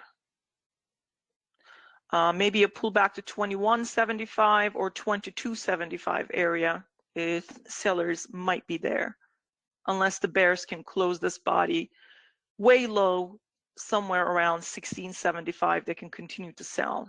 But at the moment, if this is too low to sell, we're going to have to pull back. Back to, let's see if they can actually close a bull bar. If they do, 2175 or 2275 area. Okay, so Ethan, I can't really speak to prop firms specifically here. We do have on my Discord, like one user mentioned, we talk about our experience. I don't like to bash any of these companies. I test many of them. Only US-based ones I don't like to test is anything offshore. I only trade futures. I don't trade Forex or anything. But it seems like those are the ones that offshore are the problem. Sometimes when like one company that I've been trading with for nearly 3 months, I actually made over $400 something thousand, and they decided to only give me 100 of them, and then they told me they capped it, but that cap was never there. So the rules change. So I'm a victim of a rule change. It happens. It's their company, and they said that they say that there's a cap and we're not going to pay. It's nothing I could do about it, right? And like for example, I'm a live trader, but I have yet to trade the live account. They haven't set it up. Their customer service extremely rude. There's a guy bullying me, and here I am making them hundreds of thousands of dollars. It's a mess. These companies they work with these people, young traders. They're filled with ego, and they think that they can talk to you in a way, and that's fine. And I don't reveal who I am to any of those companies, where I work, what I do. I'm just another trader. I don't care, and I don't want to be out there. Hey, I work for so and so. There's no point to that. Some people say, why don't you just tell them why? What's the point? I'm just another trader. I could take good trades. I could take bad trades. I don't need to go in there with a name or anything. So it's an experience. I've tested many of those, and I'm still testing some that I don't actually talk about it until I get paid. But even like you may have a good experience. I can have a bad experience. I may have a great experience. You may have a terrible experience. So it is what it is, because you're working with so many different customer service people. Is like there was this one lady in my group. She was marked as doing something suspicious. And I said, look, I'm not supposed to do this, and because I don't want to see your name, whatever it is, I don't want to see any of it. But I asked for her email address, and I emailed these people, and I said, look, what seems like a suspicious activity could be something, nothing. So you guys are constantly, like, you know, suspending someone that may not be doing anything wrong. Took about 2 days for them to return, but it's been 2 weeks for her. So they got back and they looked at her account. She was about to sue them. And then they realized it was a customer service issue. Whoever the customer service person didn't really pay attention to anything and just marked it as a suspicious account, and she wasn't suspicious at all. So these things happen. So that's a bad experience, but you know, you want to deal with that headache. That's a headache. At the end of the day, is you could have spent the time to use your own funds and trade your own, you know, on your own with your own rules. There's that. And there's nothing that beats that. I was talking to somebody who had a very little fund and wanted to build with, you know, these funded account challenges. You can quickly build $100,000 very quickly in a couple of months with multiple accounts. That's no big deal. But are you going to get paid? That's the question. Are you going to be consistent? That's the question. That's a personal thing. I cannot know. There's also the headaches. You have to prove this and you have to prove that. Every company has a different rule. You have to remember those rules. Sometimes it's better to trade with your own funds, even if it's less, nothing. Like you make $100 a day rather than $1,000 a day with a prop firm, you're better off. Build your own account. That would be my experience and my recommendation to you. But if you don't have any funds and you're in a crunch and you have good trading methods, you have proven methods that you're consistent, oh yeah, take advantage of the US-based companies. Go in there, they will pay you. They have to. There are rules and regulations. But anything outside of US can be tricky, and plus I'm not experienced, so I'm not the right person. I cannot call the name of the companies, but if you want to talk about it, we could talk about the ones that I'm trading with on my own Discord, but not here. Okay. By the way, I just passed the challenge, so yay. So what I've done was I sold the pullback, but really what I was looking for, some kind of a pullback, came down. I was already done with this trade, so I didn't keep selling. Then I said, okay, we have bears. They might sell. I just put a sell order right there and came down, and I just made that money and I just passed the test. So which is great. So I'm going to switch to my own account now.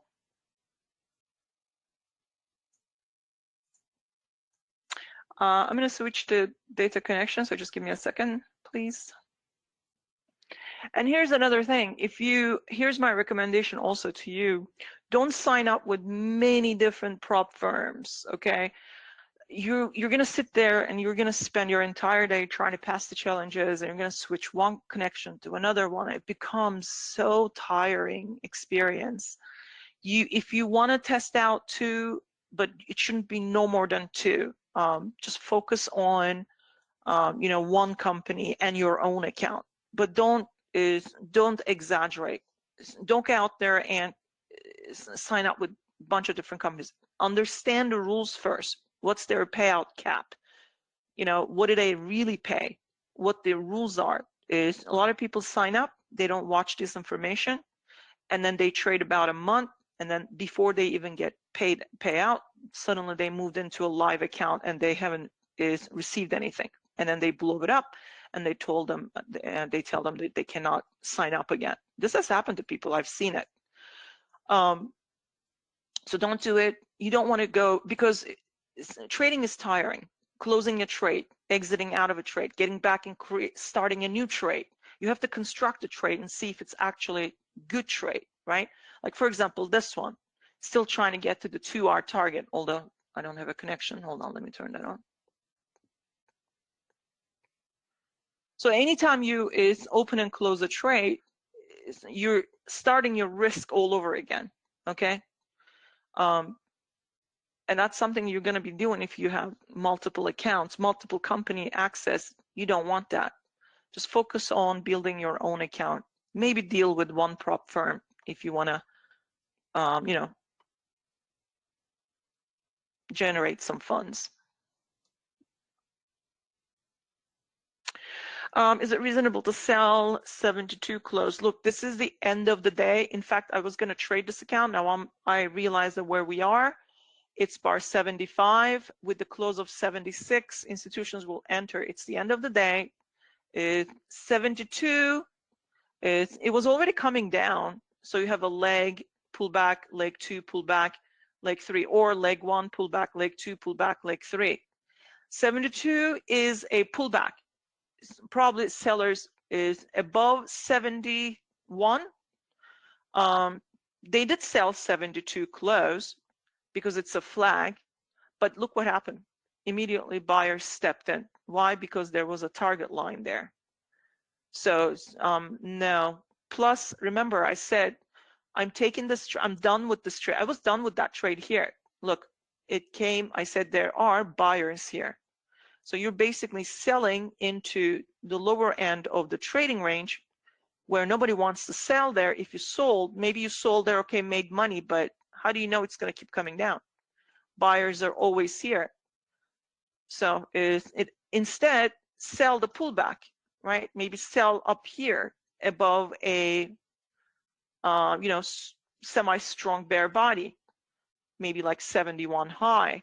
Lower third of a really strong bear body is 79 lower third. Sellers are there. That's a double top bear flag. Or is first long, second long, right? First try, second try.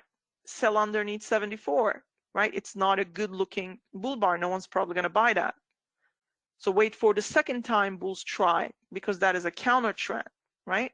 So if it's a bull flag, and I'm sorry, if it's a bear flag and it's not selling, that's because it needs a double top. So this area is a better area to sell. I sold right here, came down, I made money, I'm done with that. So now they're taking the 46 low, but this is the end of the day. I would be super careful here. Where's market going? It might be trying to come down to the open of the day. There's a 2-hour target. We could, or we're just going to reverse back because there's a breakout test area here. We also have 1, 2, 3, right? So it's or 1, 2, and 3, wedge bottom, double bottom, or undershoot, overshoot. So it could suddenly reverse back up. I'm going to get rid of this. Is this? I want to see if they can. Oh, they got the 2R. I thought this was 2R. Sorry, they got the 2R. Remember, I said is buyers are buying here, but every bears are selling here. But the reason buyers are buying here because that is a low of a trading range, and buyers were here leg 1, leg 2, leg 3. So this is a buy zone. So what will the bears sold with 62? They're gonna sell at the top of a trading range. Now where does it go? Where they got stuck, 62. Once the bear bars start to close, you target half and another R. Now, can it reverse back up? Is maybe. Bears will exit out above a strong bull bar probably, but I don't see a strong bull bar. So it's basically pick your poison. Anything can happen. And just be careful here. All right, here we go. Bar 476 is a decent signal bar for bulls to buy. Another is double top, but if the bar closes bullish, we could go right back up to the moving average. Or if it closes bearish, then we need to at least come down to the midpoint of 76 and close a bear body. Then we could come down to the open of the day. Kind of done with this one. So what do we need here? Bulls to close a bull bar. Then here is a decent bear bar. Stop underneath 76. You would target that and that. I don't know if we're going to be getting there, but this would be the target, is 60.24.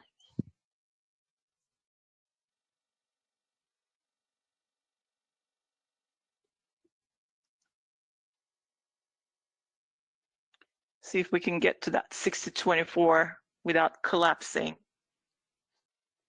If bar 77 closes bullish, obviously, but if it fails and just collapses back down below the strong bear bars open, then is that we're never going to get to the 60.24.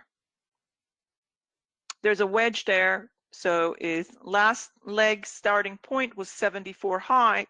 Is bulls want to get there, and then they want to go higher. So it looks like 60.24 seems reasonable. Could this be a double bottom bull flag? Is bulls need to start some kind of a buy to close rally? There's 7 minutes to close, so I'm not sure how that's gonna.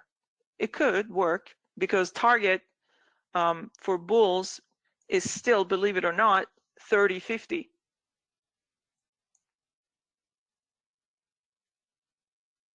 But if they need to close the bull bar on its high and not collapse, especially above the open of that bear body. There's a bear channel here, so top of the channel where the resistance is, and bar 77 tested it. So it found some sellers, but the bar hasn't really closed yet, so we don't really know. But it could easily come down all the way down to 609. See, we're right now testing that midpoint of 76. Now, last minute in 40 seconds, if the bar closes bearish, we'll sell. But if it closes bullish, we'll go up. They're looking for bulls here. But if that bar takes out the 76 low, done deal. Bears will sell even further down.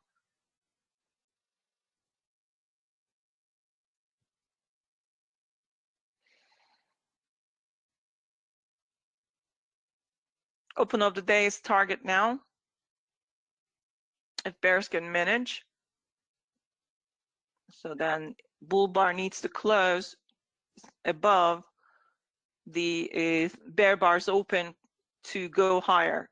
That one already reached its target, but it's kind of induced, so I am not really interested in bulls just yet, not anymore. But if suddenly bulls come in, they can also go up to here.